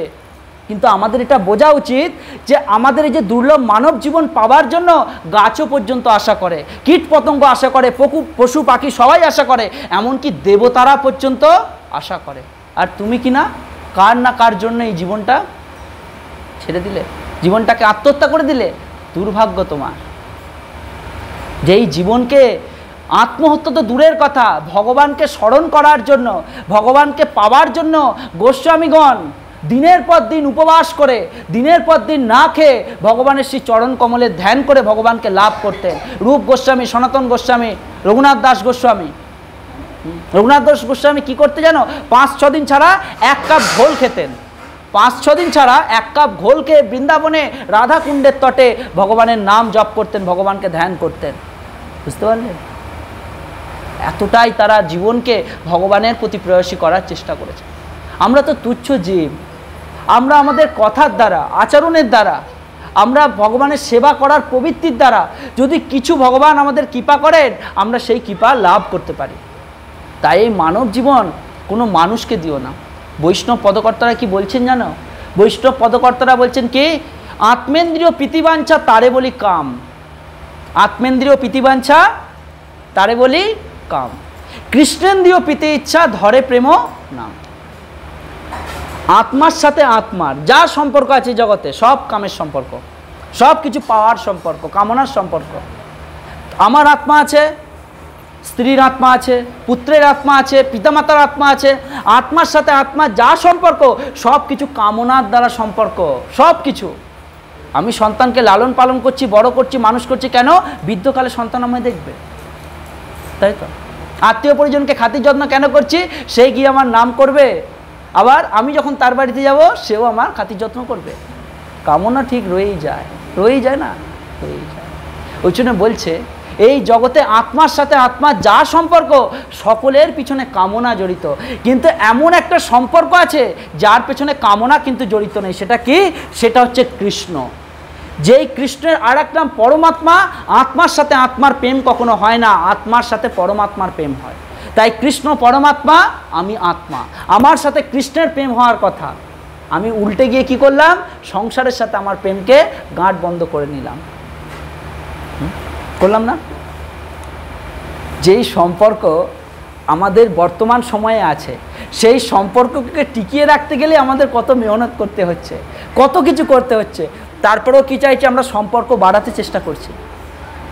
বুদ্ধিমান ব্যক্তি কখনো সম্পর্ক বাড়ায় না, বুঝতে পারলে? বুদ্ধিমান ব্যক্তি সম্পর্ক যেটা আছে সেটাকে সুস্থভাবে চালনা করার সিদ্ধান্ত নেয়।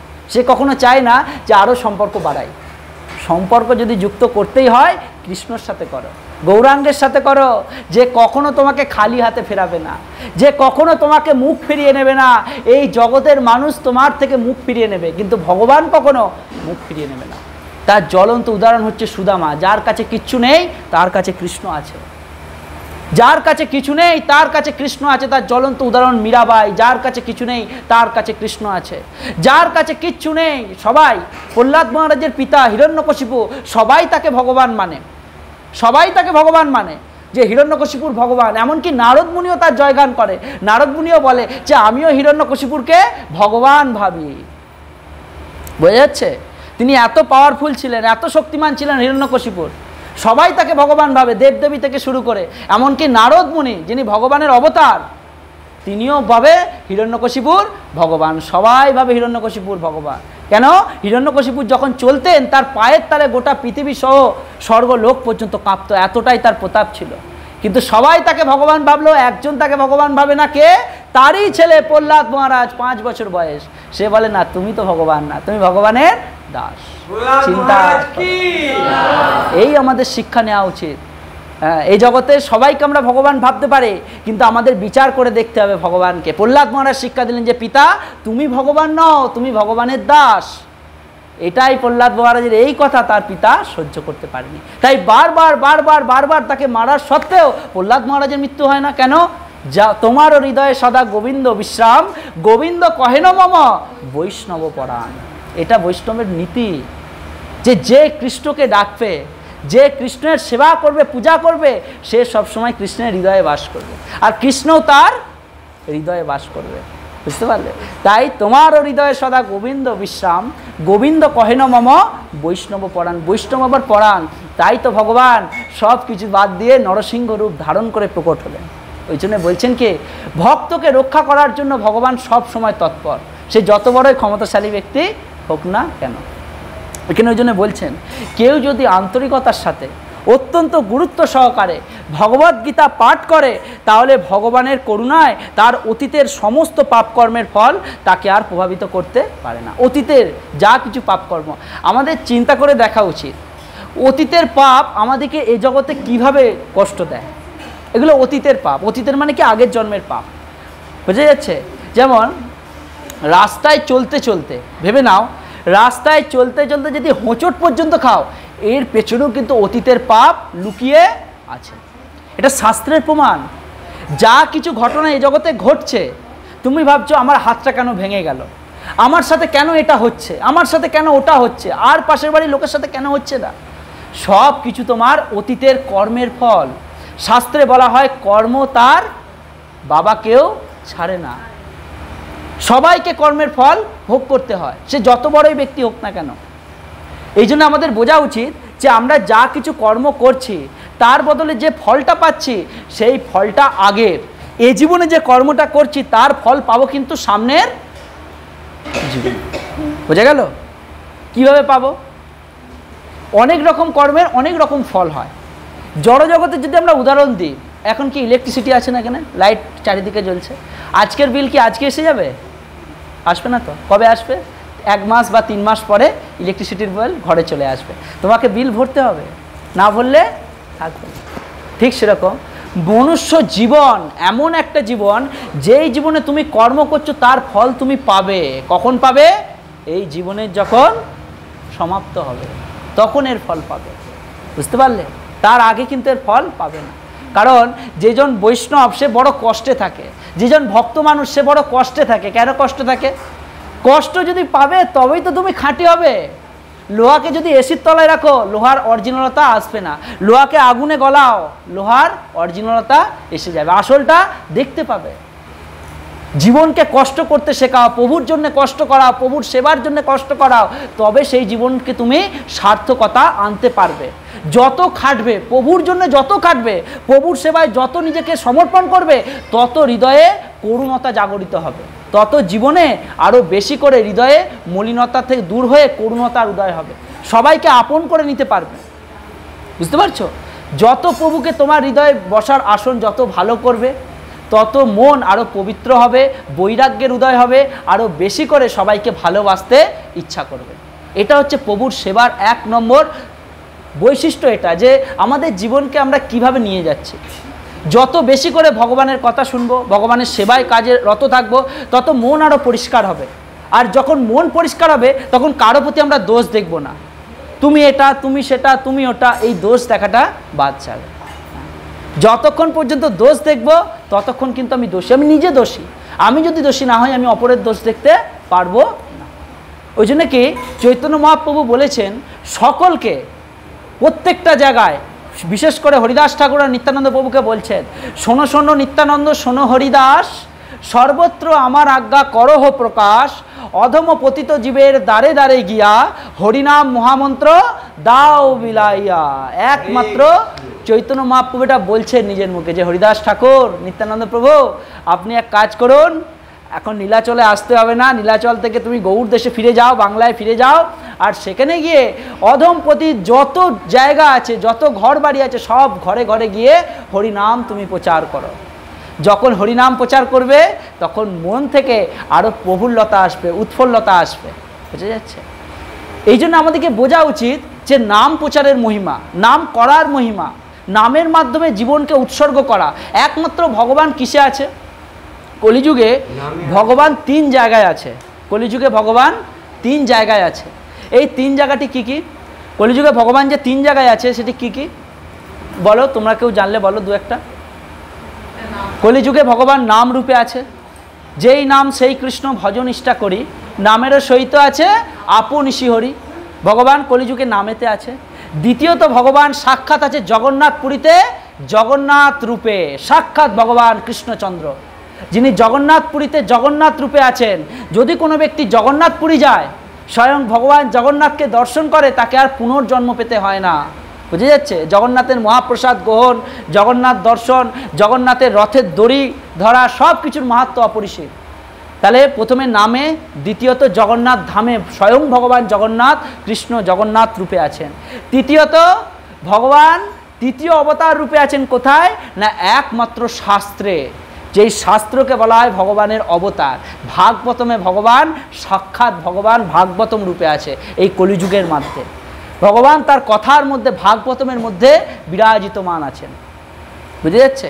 স্বয়ং আমরা যদি দেখতে পাই, একটা ভগবানের লীলা আছে সুন্দর, সেই লীলায় দেখতে পাই আমরা পুষ্কর গেছি, কেউ পুষ্কর তীর্থ, পুষ্করে স্বয়ং ভগবান দাপর যুগের শেষে যখন লীলা অন্ত করছেন, তখন ভগবানের প্রিয় বন্ধু ছিল উদ্ধবকে ভগবান বলছেন যে উদ্ধব, একবার তো আমার স্বধামে ফিরে যাওয়ার সময় হয়ে গেল, তাই এক কাজ করো, আমি তো স্বধামে যাব, তুমি এই ভগবানের যে ভাগবতম এর ব্যাখ্যা তুমি মৈত্রী মুনির কাছে, বিদুরের যে গুরুদেব মৈত্রী মুনির কাছে এই ব্যাখ্যা শুনে নেও।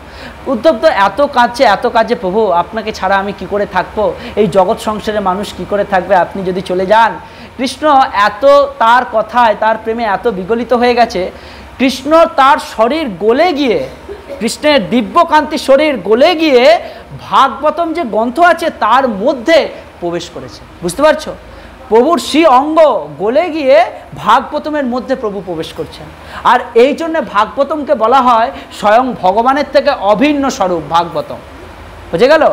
ভাগবতম যে পড়বে সাক্ষাৎ ভগবানের কৃপা সে লাভ করতে পারবে, কেননা সাক্ষাৎ ভগবান ভাগবতম রূপে এই জগতে প্রবর্তিত। তাই ভাগবত মহাসপ্তাহ করা হয়, ভাগবত পুরাণ মহাসপ্তাহ। বুঝে গেল? 18টা পুরাণের একমাত্র শ্রেষ্ঠ হচ্ছেন ভাগবত মহাপুরাণ, শ্রীমদ্ ভাগবতম। তাই পরীক্ষিত মহারাজ এই জগৎকে শিক্ষা দিলেন সে উদ্ধারের মাধ্যমে, যে ভাগবত কি দিতে পারে এই জগৎ সংসারকে, কি দিতে পারে এই জগতের মানুষকে। বুঝে যাচ্ছে? এখানে ওই জন্য বলছেন, যদি আমরা এই গীতার বাক্য একনিষ্ঠভাবে শ্রবণ করি, তাহলে আমাদের অতীতের সমস্ত পাপ দূরে যাবে এবং আর কোনো পাপ আমাদের প্রভাবিত করতে পারবে না। তৃতীয় মাহাত্ম্যে ভগবান বলছেন, মলিনে মোচনাং পুংসাং জল স্নানাং দিনে দিনে সুকৃত গীতা স্মৃত স্নানাং সংসার মলনাশনাং। প্রতিদিন জলে স্নান করলে মানুষ নিজেকে পরিচ্ছন্ন করতে পারে। প্রতিদিন আমরা স্নান করি, করি না? প্রতিদিন স্নান করি, কেন করি? নিজের শরীরকে পরিষ্কার করার জন্য। প্রতিদিন স্নান করি মানুষ নিজেকে পরিষ্কার করার জন্য। কিন্তু কেউ যদি ভগবদ গীতার গঙ্গা জলে একটি বারও স্নান করে, তাহলে তার জড়জগতের জড়জীবনের মলিনতা একেবারেই বিনষ্ট হয়ে যায়। আমরা প্রতিদিন স্নান করি, শ্যাম্পু সাবান কত কিছু মাখি, কেন? এই শরীরটাকে পরিষ্কার রাখার জন্য, গন্ধ দূর করার জন্য। কিন্তু আমরা যদি একটি বার ভগবদ গীতার গঙ্গা জলে, ভগবদ গীতার গঙ্গা জলে মানে কি গীতাটা জলে ডুবিয়ে দিয়েছিলাম তা না। অনেকে হয়তো ভাববে যে গীতাটা এক বালতি জলে ডুবিয়ে দিলাম, সেই জলটা স্নান করে নিলাম, তা না। গীতারূপী গঙ্গা জল মানে কি, যে ব্যক্তি গীতার বাক্য শ্রবণ করে, যে ব্যক্তি গীতার নির্দেশকে নিজের হৃদয়ঙ্গম করে, সে ব্যক্তি যখন এটা করবে তার মধ্যে জড় জীবনের মলিনতা, এই জীবনের যত মলিনতা একেবারেই কিন্তু শেষ হয়ে যাবে। বুঝে যাচ্ছে? কারণ গীতায় তো কৃষ্ণ বলছেন, একেলা ঈশ্বর কৃষ্ণ আর সব ভিত্ত। এখানে কৃষ্ণ বলছেন, গীতায় যেমন কৃষ্ণ ব্যাখ্যা দিচ্ছেন যে আমি হচ্ছে কোটি কোটি ব্রহ্মাণ্ডের ঈশ্বর, একমাত্র আমি।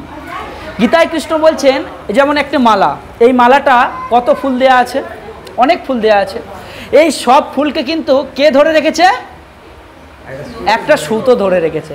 গীতায় উদাহরণ দিচ্ছে কৃষ্ণ কত সুন্দর, যে কোটি কোটি ব্রহ্মাণ্ড এক একটা ফুলের ন্যায়, আর সেই কোটি কোটি ফুলকে আমি ধরে রেখেছি কিসের ন্যায়? সুতোর ন্যায়। কোটি কোটি ব্রহ্মাণ্ডকে আমি আঁকড়ে রেখেছি সুতোর ন্যায়। তাই আমি হচ্ছি কোটি কোটি ব্রহ্মাণ্ডের একমাত্র ঈশ্বর। কোটি কোটি ব্রহ্মাণ্ডের ব্রহ্মা, শিব, বিষ্ণু সকলে আমার আজ্ঞায় চালিত হয়। অনন্ত কোটি ব্রহ্মাণ্ডের পালনকর্তা, সৃষ্টিকর্তা, পালনকর্তা, ধ্বংসকর্তা রূপে আমি প্রকটিতমান। সব আমার থেকে সৃষ্টি, সব আমি পরিচালিত করছি। এটা ভগবদ্গীতায় কৃষ্ণ নিজে বলছেন। তাই আমি সবার কাছে অনুরোধ করছি যে কৃষ্ণ ছাড়া আর কি আছে জগতে? কৃষ্ণ ছাড়া কিছু আছে?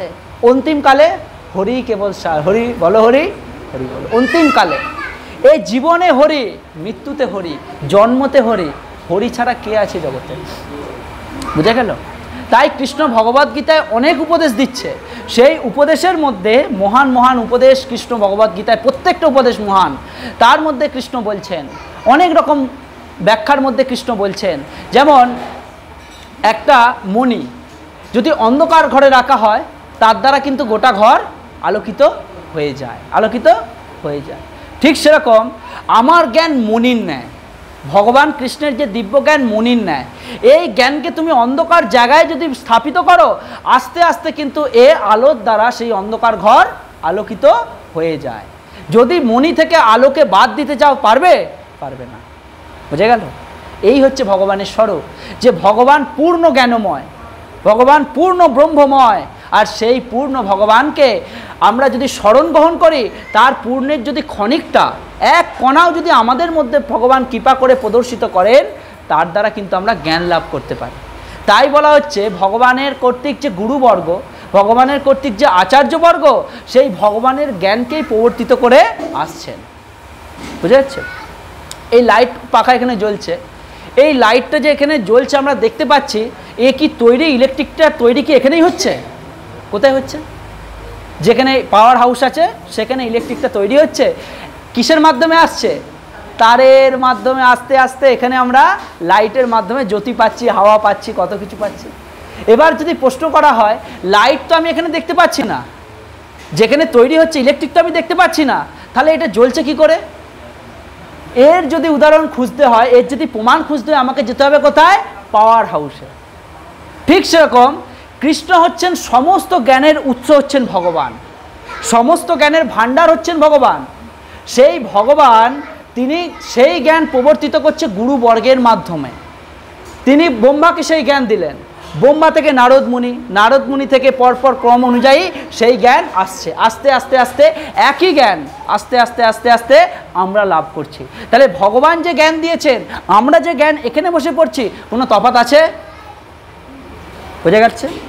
এটা আমাদেরকে বুঝতে হবে। অনেকে এটা গুলিয়ে ফেলে যে ভগবান ব্রহ্মাকে যে জ্ঞান দিয়েছে সেই জ্ঞান কি আমরা পাচ্ছি? অবশ্যই পাচ্ছি। কিসের মাধ্যমে পাচ্ছি? গুরু পরম্পরার মাধ্যমে আমরা পাচ্ছি। বোঝা গেল? বোঝা গেল? ইলেকট্রিক পাওয়ার হাউসে তৈরি হচ্ছে, কিন্তু আমরা এখানে বসে তার স্বাদ গ্রহণ করতে পারছি। কেন? তারের মাধ্যমে সেই ইলেকট্রিক এখানে এসে পৌঁছাচ্ছে। ভগবান ব্রহ্মাকে যেই গীতার জ্ঞান দিয়েছেন, ভগবান অর্জুনকে যেই গীতার জ্ঞান দিয়েছেন, সেটা গুরু পরম্পরার মাধ্যমে আমরা আজকে এখানে বসে শুনতে পাচ্ছি। অসুবিধা হচ্ছে বুঝতে? তাই তো বলছেন ভগবান কতটা করুণাময়। যদি ভগবানের করুণা বিচার করার ক্ষমতা আমাদের নেই, আমরা অনেক সময় বিচার করতে যাই, অমুক এরকম তমুক সেরকম, কিন্তু আমরা যদি নিজেকে বিচার করি আমার মধ্যে কী গুণ আছে তাকে বিচার করতে পারি, সেই গুণ আমার মধ্যে নেই। তাই কি সকলকে সম্মান করা, সকলকে নতমস্তকে সম্মান করা, এটা সব থেকে উত্তম। বুঝে গেল? সকলে সম্মান করিতে সকতে দিও নাথ যথাযথ, তবে তো গাহিব হরি নাম সুখে অপরাধ হবে হত। সকলে সম্মান করিতে শক্তি। হে প্রভু, তুমি আমায় এই শক্তি দাও, আমি যেন সকলকে সম্মান করতে পারি। কেন করতে পারি? সকলে সম্মান করিতে সকতি দেহ নাথ যথাযথ, তবে তো গাহিব। যদি আমরা সবাইকে সম্মান করতে পারি, তবে প্রভুর নাম শ্রদ্ধা সহকারে আমরা গাইতে পারবো। তবে তো গাইব হরি নাম সুখে, আনন্দের সাথে, অপরাধ হবে হত, অপরাধ দূরে যাবে যদি সম্মান সবাইকে করতে পারি।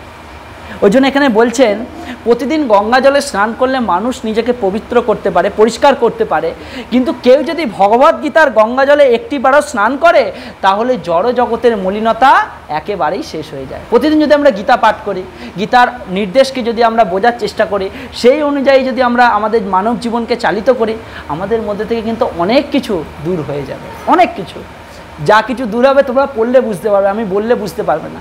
যেমন বলি, কেউ ধরো হয়তো রসগোল্লা খায়নি, তাকে যদি বলে আরে রসগোল্লাটা এত মিষ্টি, এত সুন্দর খেতে, সে শুনেই গেল হ্যাঁ হ্যাঁ হবে হবে হবে হয়তো। কিন্তু যদি তার হাতে দিয়ে বলি এ নাও খেয়ে দেখো, যখন খাবে আর কিছু বলতে লাগবে? ঠিক তাই আমি ভগবদ্গীতা বলছি, তোমরা শুনছো, তোমরাও যে হ্যাঁ হ্যাঁ হবে হয়তো, হ্যাঁ এটা হতে পারে, এটা হয়, কিন্তু তোমরা যখন নিজে পড়বে তখন কিন্তু সেই স্বাদ আস্বাদন করতে পারবে। তাই সকলকে আমি অনুরোধ করব ভগবদ্গীতা প্রতিদিন পড়বে, প্রতিদিন একটা হলো শ্লোক প্রতিদিন পড়বে। এর দ্বারা তোমার জীবন কিন্তু মঙ্গলময় হবে, সংসার মঙ্গলময় হবে, নিজেকে জানতে পারবে যে আমি কে। এটা সবথেকে বড় প্রশ্ন, আমি কে, কে আমার? সবাই তো বলছে আমি তোমার, আমি তোমার, আমি কার? এটা জানতে পারবে গীতার মাধ্যমে। বুঝতে পারছো? ওই জন্য বলছি সকলে গীতা পড়বে, প্রতিদিন একটা করে শ্লোক হলেও গীতা অধ্যয়ন করবে। পরবর্তী শ্লোকে ভগবান বলছেন, গীতা সুগীতা কর্তব্য কিমন্ন শাস্ত্র বিস্তরই, যা স্বয়ং পদ্মনাভস্য মুখ পদ্মাৎ বিনিশ্রিতা। ভগবান বলছেন গীতা মাহাত্ম্যে, যেহেতু ভগবদ্গীতা স্বয়ং পরম পুরুষোত্তম ভগবানের মুখনিসৃত বাণী, তাই এই গ্রন্থ পাঠ করলে অন্য কোনো বৈদিক সাহিত্য পাঠ করবার প্রয়োজন হয় না। গীতা তোমার আমার মতো কেউ লেখেনি। কেন? গীতা কে লিখেছিলেন বলো? গীতা কে লিখেছিলেন বলো বলো বলো ভগবান তো গীতা বলেছেন, ভগবান তো গীতা বলেছেন, লিখেছেন কে? স্বয়ং গণেশ দেব।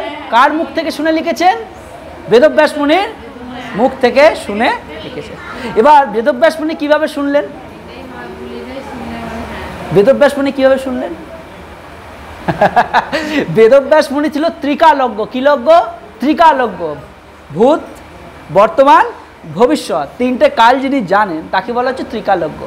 তারপরেও তার একটা দিব্য দৃষ্টি ছিল বেদব্যাস মুনির, দিব্য চক্ষু। যেই দিব্য চক্ষু বেদব্যাস মুনি কাকে দান করেছিলেন? সঞ্জয়কে দান করেছিলেন। যে হে সঞ্জয়, ধৃতরাষ্ট্র তো জন্মগত অন্ধ, তাই আমি ওকে দিতে চেয়েছিলাম দিব্য দৃষ্টি, কিন্তু তখন ধৃতরাষ্ট্র কি বললেন? যে হে মহারাজ, আমি তো জন্মগত অন্ধ, আর আপনি এমন সময় আমাকে দিব্যদৃষ্টি দিচ্ছেন, যেই দিব্যদৃষ্টি দিয়ে আমি আমার পুত্র পরিজনের মারামারি দেখব, যুদ্ধ দেখব। থাক, আমায় দিব্যদৃষ্টি দিতে হবে না, তখন সঞ্জয়কে সেই মহারাজ অর্থাৎ কৃষ্ণ দ্বৈপায়ন বেদব্যাস মহারাজ সেটা দান করেছিলেন সঞ্জয়কে। সঞ্জয় সেটা দেখতেন, ধৃতরাষ্ট্রকে বলতেন। এবার সেই দিব্যদৃষ্টির মাধ্যমে বেদব্যাস মুনি সেই কাহিনী লিপিবদ্ধ করলেন গণেশের মাধ্যমে। বোঝা যাচ্ছে? যেমন ভাগবতম গণেশের মাধ্যমে লিপিবদ্ধ করলেন। ওই জন্য আমরা এখানে বুঝতে পারছি যে যেহেতু ভগবদ্গীতা ভগবানের মুখনিসৃত, ভগবানের সেই মুখ থেকে উদিত, তাই এই গ্রন্থ পাঠ করলে অন্য কোনো বৈদিক সাহিত্য পড়বার প্রয়োজন হয় না। অন্য কেউ পড়তে পারে কিন্তু প্রয়োজন হয় না। কেননা ধরে নাও দেশের নেতা মন্ত্রীরা লেকচার দিল, এই ওই সেই এটা ওটা সেটা 3 ঘন্টা 4 ঘন্টা লেকচার দিল। প্রধানমন্ত্রী এলেন, স্টেজে উঠলেন, সবাই জয় জয়কার করলো, 15টা মিনিট সময় নিল, মাইক্রোফোন নিল, বক্তৃতা দিল, বেরিয়ে গেল। ছোটোখাটো নেতারা যা বলেছে সব মাথা থেকে ডিলেট হয়ে গেল। মহাজন যেটা বললেন সেটা মাথায় ঢুকে গেল। ঠিক তাই যা কিছু আছে সব কিছু মাথা থেকে বেরিয়ে যায় যখন আমরা গীতা পড়ি। কেন? গীতা তোমার আমার মতো কেউ বলেনি। কে বলেছেন? সাক্ষাৎ ভগবান কৃষ্ণ শ্রী মুখ থেকে গীতা বলেছেন। বোঝা গেল? এই গীতার মাহাত্ম্য এতটাই মাহাত্ম্যপূর্ণ। যেহেতু ভগবদ্গীতার বাণী স্বয়ং পরম পুরুষোত্তম ভগবানের মুখনিসৃত বাণী, তাই এই গ্রন্থ পাঠ করলে অন্য কোনো বৈদিক সাহিত্য পাঠ করবার প্রয়োজন হয় না। গভীর নিষ্ঠা ও আন্তরিকতার সঙ্গে নিয়মিতভাবে ভগবদ্গীতা শ্রবণ ও কীর্তন করলে আমাদের অন্তর্নিহিত ভগবত ভক্তির স্বাভাবিক বিকাশ হয়। শব্দগুলো কি বলছে? অন্তর্নিহিত ভগবত ভক্তির স্বাভাবিক বিকাশ হয়। অন্ত মানে কি? ভিতরে। নিহিত মানে কি? অচেতন হয়ে আছে, মূর্ছা আছে। ভগবত ভক্তি কি ভক্তি? ভগবানকে সেবা করার যে ভক্তি, ভগবত ভক্তির স্বাভাবিক বিকাশ হয়। কেউ জোর করে বিকাশ করাচ্ছে না, স্বাভাবিকভাবে বিকাশ হচ্ছে। যেমন জেঠু আগেই বলেছেন, কীর্তনের আগে, ওই পাঠের আগে কি বলেছেন? যে আমরা সবাই ভগবানকে কথা দিয়েছিলাম না, মাতৃজঠরে হে প্রভু মানব জীবন আমাকে দান করছো, তার বিনিময়ে আপনার কাছে আমি চিরঋণী, আর এই ঋণ তো আমার দ্বারা শোধ করার ক্ষমতা নেই, তবুও এই মানব জীবন পেয়ে আমি তোমার নাম কীর্তন করব, তোমার নাম প্রচার করব, দাঁড়ে দাঁড়ে গিয়া তোমার নামকে প্রবর্তিত করব, আর নিজে তোমার নাম নিয়ে থাকব। এটা আমরা কথা দিয়েছি। গীতায় কিন্তু গীতামাত্র সেই কথাই বলছেন। অন্তর্নিহিত ভগবত ভক্তির স্বাভাবিক বিকাশ হয়। আমাদের প্রত্যেকটা মানুষের জীবনে, হৃদয়ে এই ভক্তি আছে। এবার যখন আমরা জন্ম নিলাম, ভালো করে শোনো, যখন আমরা জন্ম নিলাম, মাতৃ জঠর থেকে যখন ভূমিষ্ঠ হলাম, হওয়া মাত্রই আমরা কি করি? কাঁদি। কাঁদি না? এত কান্না করে, এত কান্না করে, ডাক্তারবাবু আর থাকে না, চলে যায়। আবার যে কান্না না করে কি করে? ডাক্তারবাবু তাকে মারতে থাকে, সে যেন কাঁদে। আমরা চিন্তা করো মায়ার সংসারে কত রকম উদাহরণ আমরা প্রস্তুত করতে পারে মহারাজগণ, যে মায়ার সংসার কীরকম হয়। মায়ার সংসারে কেউ যদি কাঁদতে নাও চায়, আমরা তাকে কাঁদাতে চাই। বলছেন মায়ার সংসার কিভাবে থাকে? এই সংসারে মায়ার ক্ষমতা, মায়ার শক্তি কীরকম? যখন মাতৃ জঠর থেকে সন্তান প্রসব হয়, হওয়া মাত্র সন্তান, তার মধ্যে কোনো কাম, ক্রোধ, লোভ, মোহ কিচ্ছু নেই, নির্মল। হ্যাঁ, আর সাক্ষাৎ ভগবানকে দর্শন করে, ভগবানকে কথা দিয়ে সে মাতৃ জঠর থেকে ভূমিষ্ঠ হলো। যেই ভূমিষ্ঠ হলো, সঙ্গে সঙ্গে কি? মায়ার আক্রমণ, মায়ার ক্ষমতা এমন, সঙ্গে সঙ্গে সেই সন্তান মায়া আঁকড়ে ধরা মাত্রই সে কাঁদতে শুরু করলো। এই যা কাঁদতে শুরু করলো, কান্না তো আর থামে না। ছোট থেকে বড় হয়, এই হয়, চাকরি নেই, ইনকাম নেই, সংসারে ঝামেলা, অশান্তি, এই কান্না চলতে চলতে চলতে মৃত্যু পর্যন্ত কাঁদলো, সবাইকে কাঁদিয়ে এই জগৎ থেকে। চিন্তা করে দেখো, এটা হচ্ছে মায়ার সংসার। মায়ার সংসারে কান্নাটার একমাত্র সার হয়ে দাঁড়িয়েছে মায়ার সংসারে। এবার আমরা যখন এই জগতে এলাম, ভূমিষ্ঠ হলাম, মায়া আকৃষ্ট করলো, কাঁদতে লাগলাম। আস্তে আস্তে যখন আমাদের মধ্যে জ্ঞানের সঞ্চার হলো, বুদ্ধির সঞ্চার হলো, ভগবানকে যে কথা দিয়েছি সেই কথা কিন্তু আমরা ভুলতে বসলাম, ভুলে গেলাম। কার দ্বারা? মায়ার দ্বারা। মায়া যখন এলো, সূর্যের আলো, সূর্য কত দীপ্তমান, সূর্য কত শক্তিমান। যখন সূর্য ওঠে, চারিদিক আলোয় আলোকিত হয়ে যায়, আর রোদে বেরোনো যায় না, ছাতা নিতে হয়। কিন্তু দেখো যখন মেঘ এসে যায় কি হয়? অত শক্তিমান সূর্যকে মেঘ ঢেকে দেয়। অত শক্তিমান সূর্যকে মেঘের আলো, আর মেঘের দ্বারা আলো আর পৃথিবীতে আসতে পারে না, সূর্য ঢেকে যায়। কিন্তু এবার যদি মূর্খ মানুষ মনে করে যে সূর্য তো নেই, সূর্য তো অস্ত চলে গেছে, সূর্য কি অস্ত গেছে? যায়নি। মেঘের দ্বারা সূর্য আচ্ছাদিত। ঠিক সেরকম আমাদের হৃদয়ে ভগবান যখন আমাদের জন্ম দিলেন, সাথে সাথে ভগবানকে আমরা কথা দিলাম, হে প্রভু তোমার নাম কীর্তন আমরা গিয়ে এই জগতে করব, নাম প্রচার করব, তোমাকে নিয়ে থাকব। যখনই মায়ার সংসারে এলাম, মায়ার দ্বারা বদ্ধ হয়ে এই দেয়া কথা আমরা ভুলে গেলাম। এবার ভুলে একটার পর একটা দিন যাচ্ছে, ছোট থেকে বড় হচ্ছি। এই কথা এবার পরে কখন মনে পড়ছে? যখন সাধুর কৃপায়, গুরুর কৃপায়, আচার্যবর্গের কৃপায় যখন বললেন, ওরে মন হরিনাম করো সার, এভাবে সাগর হবে বালুচর, হাঁটিয়া হইবি পার।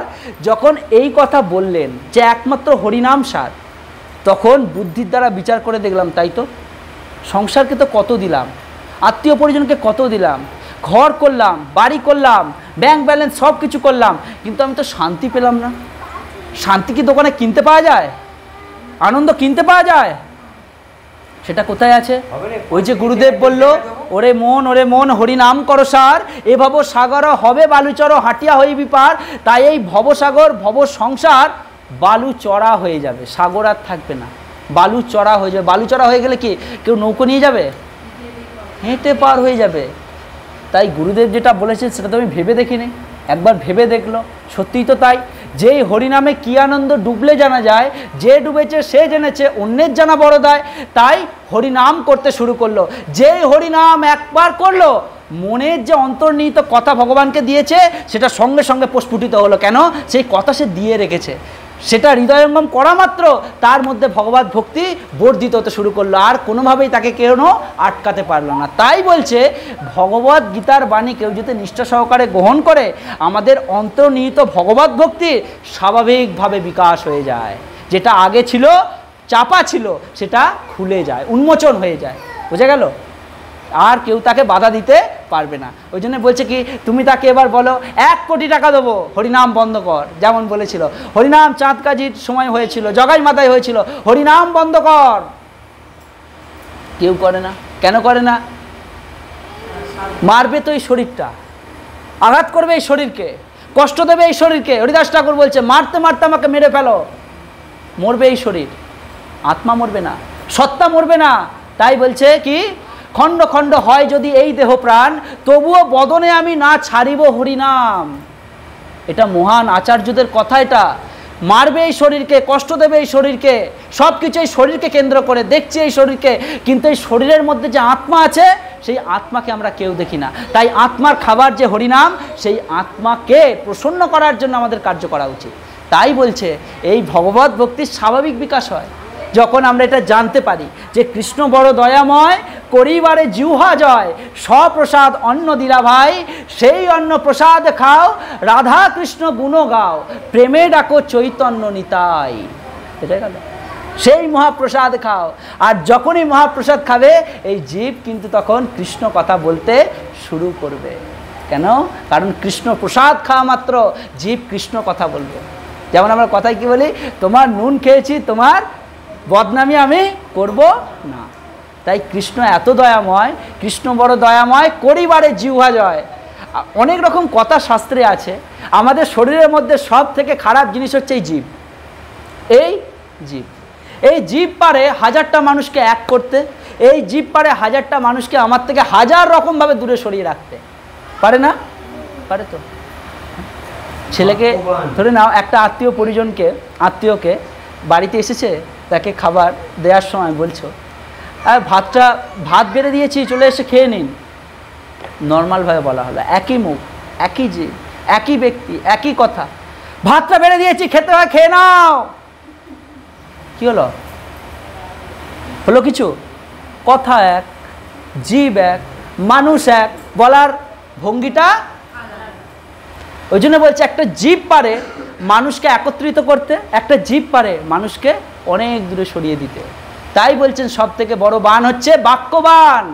বাক্যের মুখের যদি কেউ লাগাম লাগাতে পারে, মুখকে যদি সুন্দর কাজে ব্যবহার করতে পারে, এই মুখের দ্বারা সবাই হবে তার বন্ধু, আবার এই মুখের দ্বারা সবাই হবে তার শত্রু।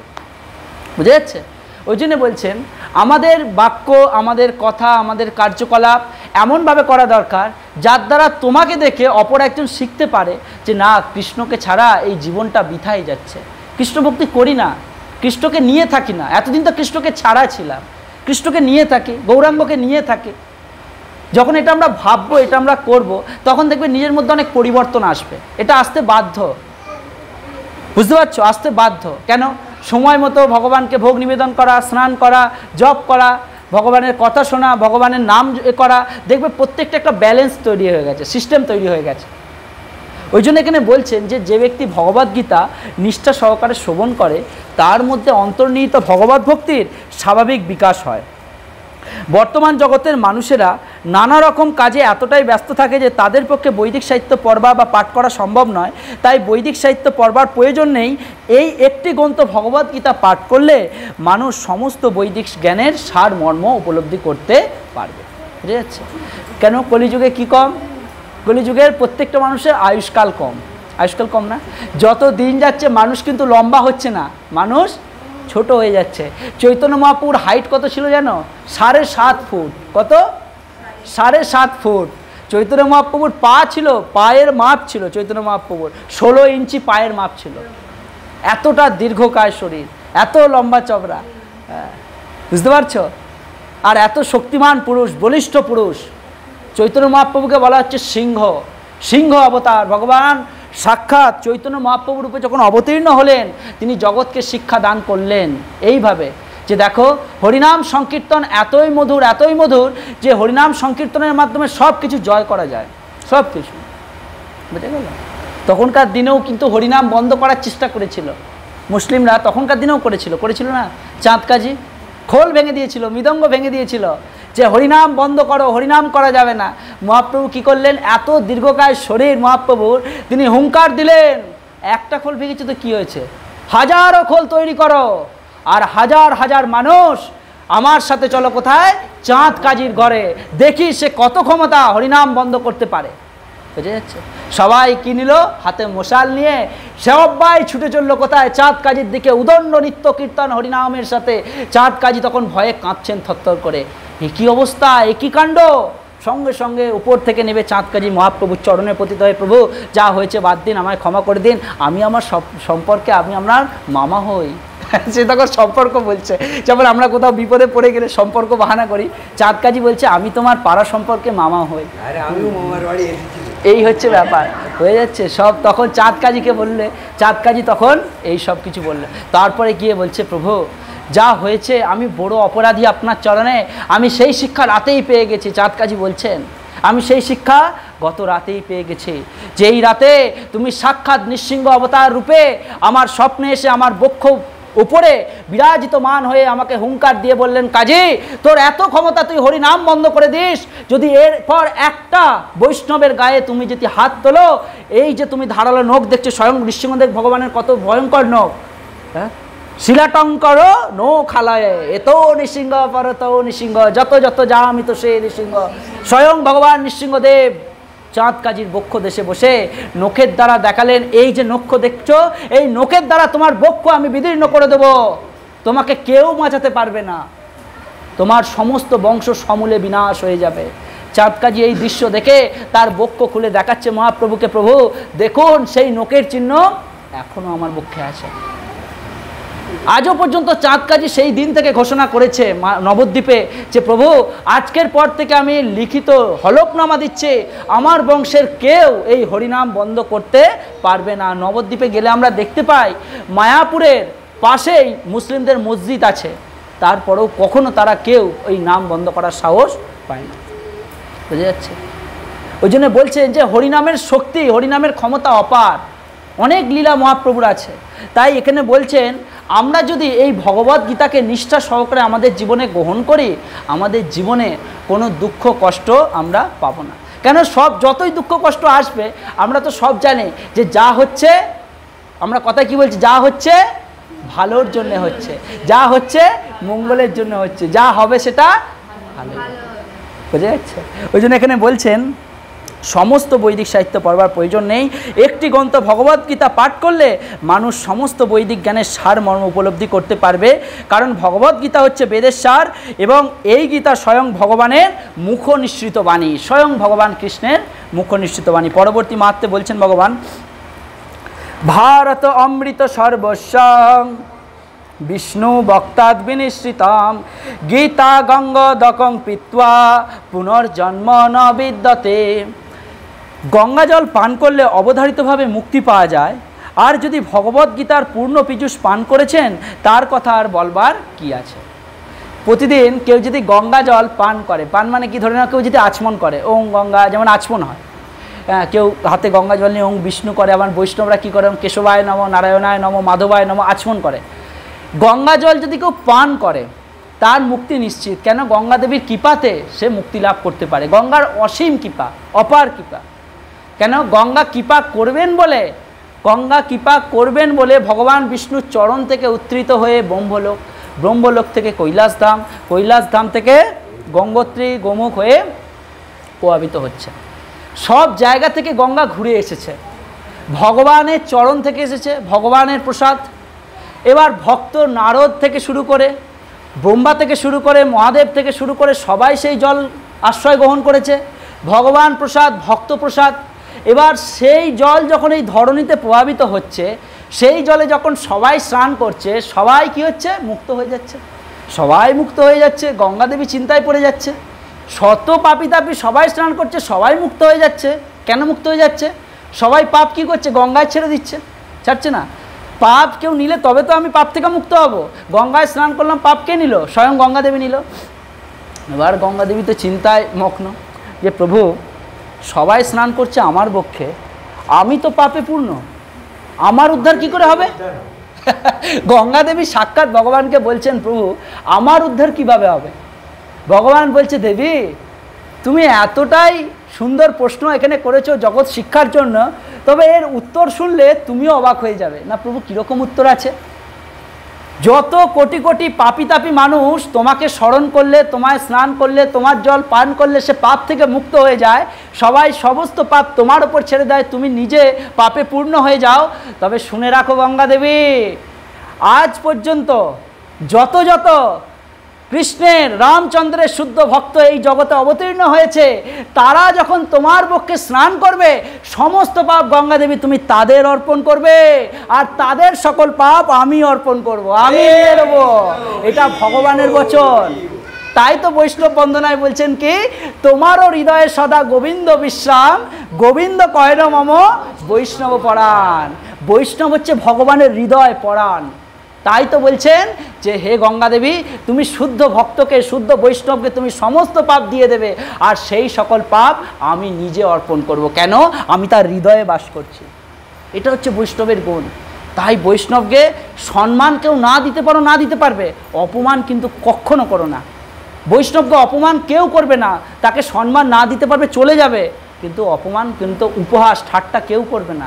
তুমি জানো না কত বড় পাপ তুমি করে ফেললে, সঙ্গে সঙ্গে মুহূর্তের মধ্যে কিঞ্চিত মাত্র একটু তার প্রতি ভাবলে, ধরে নাও কোনো বৈষ্ণব তার ধুতিটা একটু ছেঁড়া, সারাদিন হরে কৃষ্ণ করে, পোশাকের ধ্যান নেই, ছেঁড়া ধুতি পরে ঘুরছে, কখনো কিচ্ছু কটূক্তি করবে না। বৈষ্ণবকে এক কণা কটূক্তি করা মাত্র তোমার জীবন নাশ হয়ে যাবে, নাশ হয়ে যাবে, কেউ তোমায় বাঁচাতে পারবে না। তখন বলছে বৈষ্ণব কীর্তনে, হরিস্থানে অপরাধে তারে হরি নাম, হরিস্থানে অপরাধে তারে হরি নাম, তোমার স্থানে অপরাধে নাহি কোয়েরান। কি বললেন? যে প্রভু তোমার স্থানে যদি আমি অপরাধ করি, আমাকে তুমি উদ্ধার করে দিতে পারবে, কিন্তু তোমার স্থানে অর্থাৎ বৈষ্ণবের স্থানে, বৈষ্ণবের কাছে যদি আমি অপরাধ করে ফেলি, হরি উদ্ধার করতে পারবে না। বুঝে গেল? হরি রুষ্ট হলে গুরু রাখিবারে পারে, গুরু রুষ্ট হলে হরি রাখিবারে না রে। গুরুদেব যদি রুষ্ট হয়ে যায়, কৃষ্ণ রাখতে পারবে না। কেন? কৃষ্ণ সবসময় জানে বৈষ্ণব আবার হৃদয়, গুরু আমার হৃদয়, আর যে ব্যক্তি গুরুকে কষ্ট দেয় আমি তাকে কখনো ক্ষমা করতে পারি না। ওই জন্য বলছেন গঙ্গা জল পান করলে মানুষ অবধারিতভাবে মুক্তি লাভ করতে পারে, আর যিনি ভগবদ্গীতার পূর্ণ পীযূষ পান করেছেন, পীযূষ মানে অমৃত, যে ভগবদ্গীতার অমৃতময় কথা, অমৃতময় রস পান করেছে, তার কথা বলবার আর কি আছে। ভগবদ্গীতা হচ্ছে মহাভারতের অমৃত রস। কেননা ভগবদ্গীতা কোথায় দেওয়া হচ্ছে? মহাভারতের মধ্যে ভগবদ্গীতাকে রাখা হচ্ছে, ঠিক মধ্যের অংশ, মধ্যখণ্ডে। এই গীতাকে রাখা হচ্ছে। সেই জন্য বলছে মহাভারতের, যদি মহাভারত আমরা পড়ি, মহাভারতকে পড়ে যদি অমৃত রস আমরা পেতে চাই তাহলে গীতা অধ্যয়ন করতে হবে। কেন? মহাভারতের মধ্যে অমৃত রস হচ্ছে গীতা। এটি হচ্ছে মহাভারতের অমৃত রস, যা আদি বিষ্ণু ভগবান শ্রীকৃষ্ণ নিজেই বলে গেছেন। যা আদি বিষ্ণু ভগবান শ্রী বিষ্ণু, যা কৃষ্ণ স্বয়ং নিজেই বলে গেছেন। ভগবদ্গীতা পরম পুরুষোত্তম ভগবান শ্রীকৃষ্ণের মুখনিসৃত, আর গঙ্গা ভগবানের চরণ থেকে উদ্ধৃত বলে উল্লেখ করা হয়েছে। ভগবানের মুখ ও পায়ের মধ্যে অবশ্য কোনো পার্থক্য নেই, তবে আমাদের এটি বুঝতে অসুবিধা হয় না যে ভগবদ্গীতার গুরুত্ব গঙ্গার চেয়েও বেশি। কি করে বলছেন এই কথা? কীরকমভাবে বলছেন? গঙ্গা কোথা থেকে আসছে? হরিপাদ পদ্ম তরঙ্গিনী গঙ্গে ত্রিভুবন তারিণী তরল তরঙ্গে। গঙ্গা স্তোত্রমে পড়ছি না, শঙ্করাচার্য বিরচিত। এবার গঙ্গা আসছে হরির চরণ কমল থেকে, আর ভগবদ্গীতা কোথা থেকে আসছে? ভগবানের শ্রীমুখ থেকে। হ্যাঁ, ভগবানের শ্রীমুখ থেকে আসছে গীতা, চরণ থেকে আসছে গঙ্গা। এবার যদি আমরা বিচার করে দেখি, চরণ থেকে যেটা উদ্ধৃত, মুখ থেকে যেটা উদ্ধৃত, দুটোর মধ্যে মহান কি বলি আমরা? মুখ বলি। মুখ থেকে বলি না যে মুখটা হচ্ছে শরীরের রাজা, হচ্ছে মুখ। হ্যাঁ, আর সেই মুখ থেকে গীতা নিশ্চিত।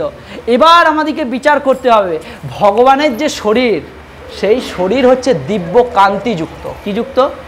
তার পায়ের নখ থেকে মাথার কেশ পর্যন্ত সব দিব্য, তার মধ্যে কোনো প্রকারভেদ নেই, তার মধ্যে কোনো বাধ্যবাধকতা নেই যে এটা পা, এটা কাঁধ, এটা হাত, এরকমভাবে নয়।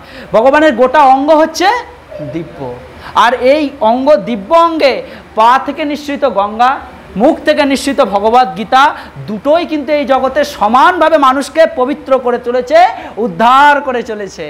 একইভাবে গঙ্গায় তীরে বাস করলে, গঙ্গাকে প্রণাম করলে, গঙ্গার জল পান করলে মানুষ যেমন পাপ থেকে মুক্ত হয়, গীতার কথা শ্রবণ করলে, গীতার বাণী প্রচার করলে, গীতা অনুযায়ী জীবন চালালে মানুষ কিন্তু পবিত্র হয়। বুঝে গেল? তাহলে গীতা আর গঙ্গার মধ্যে কোনো পার্থক্য নেই, যেহেতু দুটোই ভগবানের শ্রী অঙ্গ থেকে বেরিয়েছে। পরবর্তী শ্লোকে ভগবান বলছেন, সর্ব উপনিষদ গাব দুগ্ধা গোপালনন্দন পার্থ বৎস সুধীর ভোক্তা দুগ্ধং গীতামৃতং স্নান মহৎ। এই গীত উপনিষদ, ভগবদ্গীতা সমস্ত উপনিষদের সারথি সার। কটা উপনিষদ আছে? কটা আছে উপনিষদ? 108টা। কটা উপনিষদ আমাদের? 108টা। কটা পুরাণ? কটা পুরাণ আমাদের? 18টা পুরাণ। বেদ কটা? এগুলো জানতে হবে আমাদের। সনাতন ধর্মের মানুষ তোমরা, এগুলো না জানলে তোমাদেরকে তো সব অপমান করে চলে যাবে। বিধর্মীরা যদি আসে, এসে বলে, আরে তোমাদের কটা বেদ তুমি তাই জানো না, কটা পুরাণ তাই জানো না, উপনিষদ কটা তাই জানো না, তোমরা আছো কেন এই ধর্মে? কতটা লজ্জা! নিজের ধর্মের লজ্জা শোনার থেকে আত্মহত্যা করা সব থেকে ভালো। কখনো ধর্মের অপমান শুনবে না কেউ। বুঝে যাচ্ছে? কেউ যদি সনাতন ধর্মকে অপমান করে, সেই অপমান কেউ কখনো শুনবে না। বুঝতে পারছো কি বলছি? ধর্মের অপমান শোনা মানে নিজের অপমান, নিজের পিতার অপমান। যেই ধর্মকে আমাদের জানতে হবে, সনাতন ধর্মের বৃহৎ নয় জানি, ক্ষুদ্র ক্ষুদ্র অংশ আমাদের জানতে হবে। যে রামায়ণকে লিখেছেন, ভাগবতকে লিখেছেন, মহাভারতকে লিখেছেন, গীতায় কত শ্লোক আছে, এই ছোট্ট ছোট্টগুলো আমাদের জানতে হবে। বুঝতে পারছো? আর যদি এটা না জানি, অপমান আমাদেরকে সহ্য করতে হবে। ওই জন্য বলছেন কি, ধর্মের অপমান সহ্য করা এটা বড় পাপ, মহাপাপ। ধর্মের অপমান কেউ কখনো সহ্য করবে না। এখানে বলছেন যে গীতা, এই উপনিষদে, ভগবদ্গীতার উপনিষদের সারথি সার হচ্ছে ভগবদ্গীতা, ঠিক একটি গাভীর মতো। এখানে বলছেন 108টা উপনিষদ আছে। 108টা উপনিষদের মধ্যে গীতা হচ্ছে উপনিষদের মধ্যে অন্তর্ভুক্ত। আমরা প্রথমেই কি বলেছি? গীত উপনিষদ। গীত উপনিষদ। এবার ভাগবতম কিসের মধ্যে অন্তর্হিত? পুরাণের মধ্যে অন্তর্হিত। 18টা পুরাণের মধ্যে ভাগবতম একটি পুরাণ, শ্রীমদ্ ভাগবতম মহাপুরাণ। তাহলে উপনিষদ পাঠের মধ্যে গীতা যেমন শ্রেষ্ঠ, ভাগবতমের মধ্যে অর্থাৎ পুরাণের মধ্যে যেমন শ্রীমদ্ ভাগবতম মহাপুরাণ শ্রেষ্ঠ। বোঝা যাচ্ছে? 108টা উপনিষদের মধ্যে গীতা শ্রেষ্ঠ, 18টা পুরাণের মধ্যে ভাগবতম মহাপুরাণ শ্রেষ্ঠ। উচ্চশিক্ষায় আছে। এবার আমাদেরকে এখানে বলছেন একটি গাভীর মতো, এই গীতা হচ্ছে একটি গাভীর মতো। কীরকম গাভী? যেমন রাখাল বালক রূপে প্রসিদ্ধ ভগবান শ্রীকৃষ্ণ এই গাভীকে দহন করছেন, অর্জুন যেন গোবৎসের মতো জ্ঞানী গুণী শুদ্ধ ভক্তরাই সেই ভগবদ্গীতার অমৃতময় দুগ্ধ পান করে থাকেন। এই গীতাটা একটা গরুর মতো, গাভীর মতো। এবার গাভীর কাছ থেকে কি দহন করতে হয়, দুগ্ধ দহন করতে হয়। এই দুধটা দহন করছেন কে? কৃষ্ণ, স্বয়ং ভগবান কৃষ্ণ। যেমন গয়লা কি করছে, গরুর দুধ দহন করে তোমাকে দিয়ে যাচ্ছে খাওয়ার জন্য, ঠিক সেরকম ভগবদ্গীতা একটি গাভী, আর সেই গাভীর কাছ থেকে দুগ্ধ দহন করছেন স্বয়ং ভগবান কৃষ্ণ। দহন করছেন কার জন্য? অর্জুনের মতো জ্ঞানী গুণী শুদ্ধ ব্যক্তিরাই এই দোয়া দুগ্ধ গ্রহণ করতে পারে। বুঝে যাচ্ছে? তাহলে ভগবান কেন এই গরুর দুধ দহন করছেন? আমাদের মতো ব্যক্তি যাতে এই দুধটা পান করতে পারে। তাহলে কৃষ্ণ কত দয়াময়। তিনি তার গোলক বৃন্দাবন ত্যাগ করে কুরুক্ষেত্র যুদ্ধক্ষেত্রে এসে উপদেশের মাধ্যমে নিজের রথের সারথি হয়ে ভগবান কি না করতে পারে, কি না করতে পারে, ভগবান সব কিছু পারে। হ্যাঁ, তাই তো আমরা বলি ভগবান। তিনি নিচের থেকেও নিচে নামতে পারে। আমরা কি ভাবি যে বাড়িতে যখন অতিথি সেবা হয়, সেবা হওয়ার পর যখন এঁটো পাতা থাকে, আমরা ভাবি আমি এত সুন্দর জামা প্যান্ট পরে এসেছি, আমি কিনা আমি এঁটো পাতাটা তুলবো, বলি না আমরা কথা। চেয়ে দেখো শাস্ত্রের দিকে, শাস্ত্র কি বলছে। শাস্ত্র কি বলছে জানো? যখন হস্তিনাপুরে যুধিষ্ঠির মহারাজের কাছে সকল আমন্ত্রিতরা এসেছে, কৃষ্ণ কি সেবা করছে জানো? উচ্ছিষ্ট পাতা ফেলার সেবা করছে কৃষ্ণ নিজের হাতে। শত ব্যক্তি এসেছে, সবার খাবার পর উচ্ছিষ্ট পাতা কৃষ্ণ নিজে হাতে তুলে বাইরে রাখছে। এটা কৃষ্ণর সেবা নিয়েছে। এটা তুমি চিন্তা করো, কৃষ্ণ এরকম ভগবান। কৃষ্ণ এমন ভগবান, তিনি কি করছেন, তার বোঝো বালক রাখালদের সাথে খেলতে খেলতে যদি কারো মা সুন্দর করে নারকলের নাড়ু করে দেয়, কৃষ্ণকে না দিয়ে খেয়ে নিল, খেতে খেতে গলায় যেতে যেতে যদি সে বলে কৃষ্ণ মা আজকে এত সুন্দর নাড়ু করে দিয়েছে, যেটা কত সুন্দর খেতে, ও তুমি আমাকে না দিয়ে খেয়ে নিলে, কৃষ্ণ তার মুখে মুখ লাগিয়ে সেই নাড়ু তার মুখ থেকে নিজে খায়। এটা হচ্ছে ভগবান। ভগবানের কৃপা, অসীম করুণা, এটা হচ্ছে ভগবানের ভগবত্তা, ভগবানের দৈন্যতা, ভগবানের নিজের মধ্যে কতটা বিলীন হয়ে যায় ভক্ত সঙ্গে। তিনি যেতে পারে হস্তিনাপুরে, দুর্যোধনের 56 ভোগকে ত্যাগ করে বিদুরের বাড়িতে, বিদুরের স্ত্রীর হাতে কলার আঁতি না খেয়ে কলার খোলা খেতে পারে। ইনি হচ্ছেন ভগবান। বুঝতে পারছো? যিনি যুদ্ধক্ষেত্রে যান কি সেজে? রথের সারথি সেজে, অর্জুনের রথের সারথি সেজে যান। কিন্তু যখন গোটা জগৎ সংসারকে জোর গলায় চেঁচিয়ে চেঁচিয়ে বলেন, শোনো সবাই, আমি কিন্তু যুদ্ধক্ষেত্রে অস্ত্র ধরবো না। সবাইকে কৃষ্ণ চেঁচিয়ে চেঁচিয়ে বলেন, আমি কিন্তু যুদ্ধে অস্ত্র ধরবো না, আমি অর্জুনের রথের সারথি থাকব। কিন্তু সেই ভগবান নিজের দেয়া কথা ভঙ্গ করে তার ভক্তকে রক্ষা করার জন্য যখন পিতামহ ভীষ্ম অর্জুনকে মারার জন্য বাণ নিক্ষেপ করেন, তখন কৃষ্ণ প্রকটিত হন, পড়ে থাকা রথের চাকা হাতে নিয়ে ছুটতে থাকেন পিতামহ ভীষ্মের দিকে। এই হচ্ছে কৃষ্ণ ভগবান। কৃষ্ণের অসীম করুণা, অকার করুণা। ওই জন্য তো কৃষ্ণকে বলে, হে কৃষ্ণ তুমি করুণার সিন্ধু, দীনবন্ধু জগৎপতে, গোপেশ গোপিকা কান্ত রাধাকান্ত নমস্তুতে। হে কৃষ্ণ তুমি ছাড়া এই অধমকে উদ্ধার করার আর কেউ নেই। হয়ে যাচ্ছে? কৃষ্ণ তুমি এত দয়াময়, এত দয়াময়, যে হাতি ডুবে যাচ্ছে, জলের সমুদ্রে তলিয়ে যাচ্ছে, তাকে উদ্ধার করার জন্য তুমি দ্বারকা থেকে সঙ্গে সঙ্গে গরুরের ওপর আরোহণ করে তুমি উপবিষ্ট হয়ে সেই হাতিকে উদ্ধার করলে। কিনা মৃত্যুর সময় একটা পদ্মফুল কৃষ্ণ তোমাকে অর্পণ করেছিল, সেই ডুবতে থাকা অবস্থায়। গজেন্দ্র মোক্ষ কাহিনীতে আমরা শুনতে পাই যে তুমি শুধু তাই নয়, যে ওই হাতির চরণ ধরেছিল কুমির, তুমি তাকে পর্যন্ত উদ্ধার করে দিলে। কৃষ্ণ তোমার কৃপা অসীম, মহিমা অসীম। বুঝতে পারছো?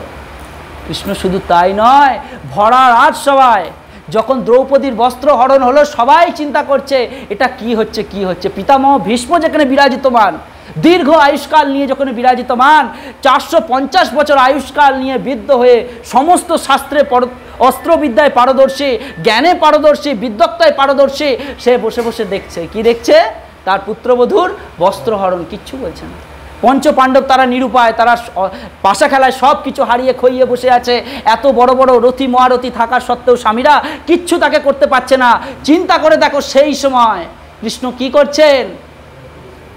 দ্রৌপদী যখন বলছেন যে আমাকে রক্ষা করার মতো কেউ নেই, 60,000 সিংহাসন ছিল হস্তিনাপুরের রাজসভায়, 60,000 সিংহাসন বসানো আছে, 60,000 সিংহাসনে 60,000 রাজকুমার বিরাজিতমান, কেউ এগিয়ে এলো না দ্রৌপদীকে লাজ রক্ষা করার জন্য।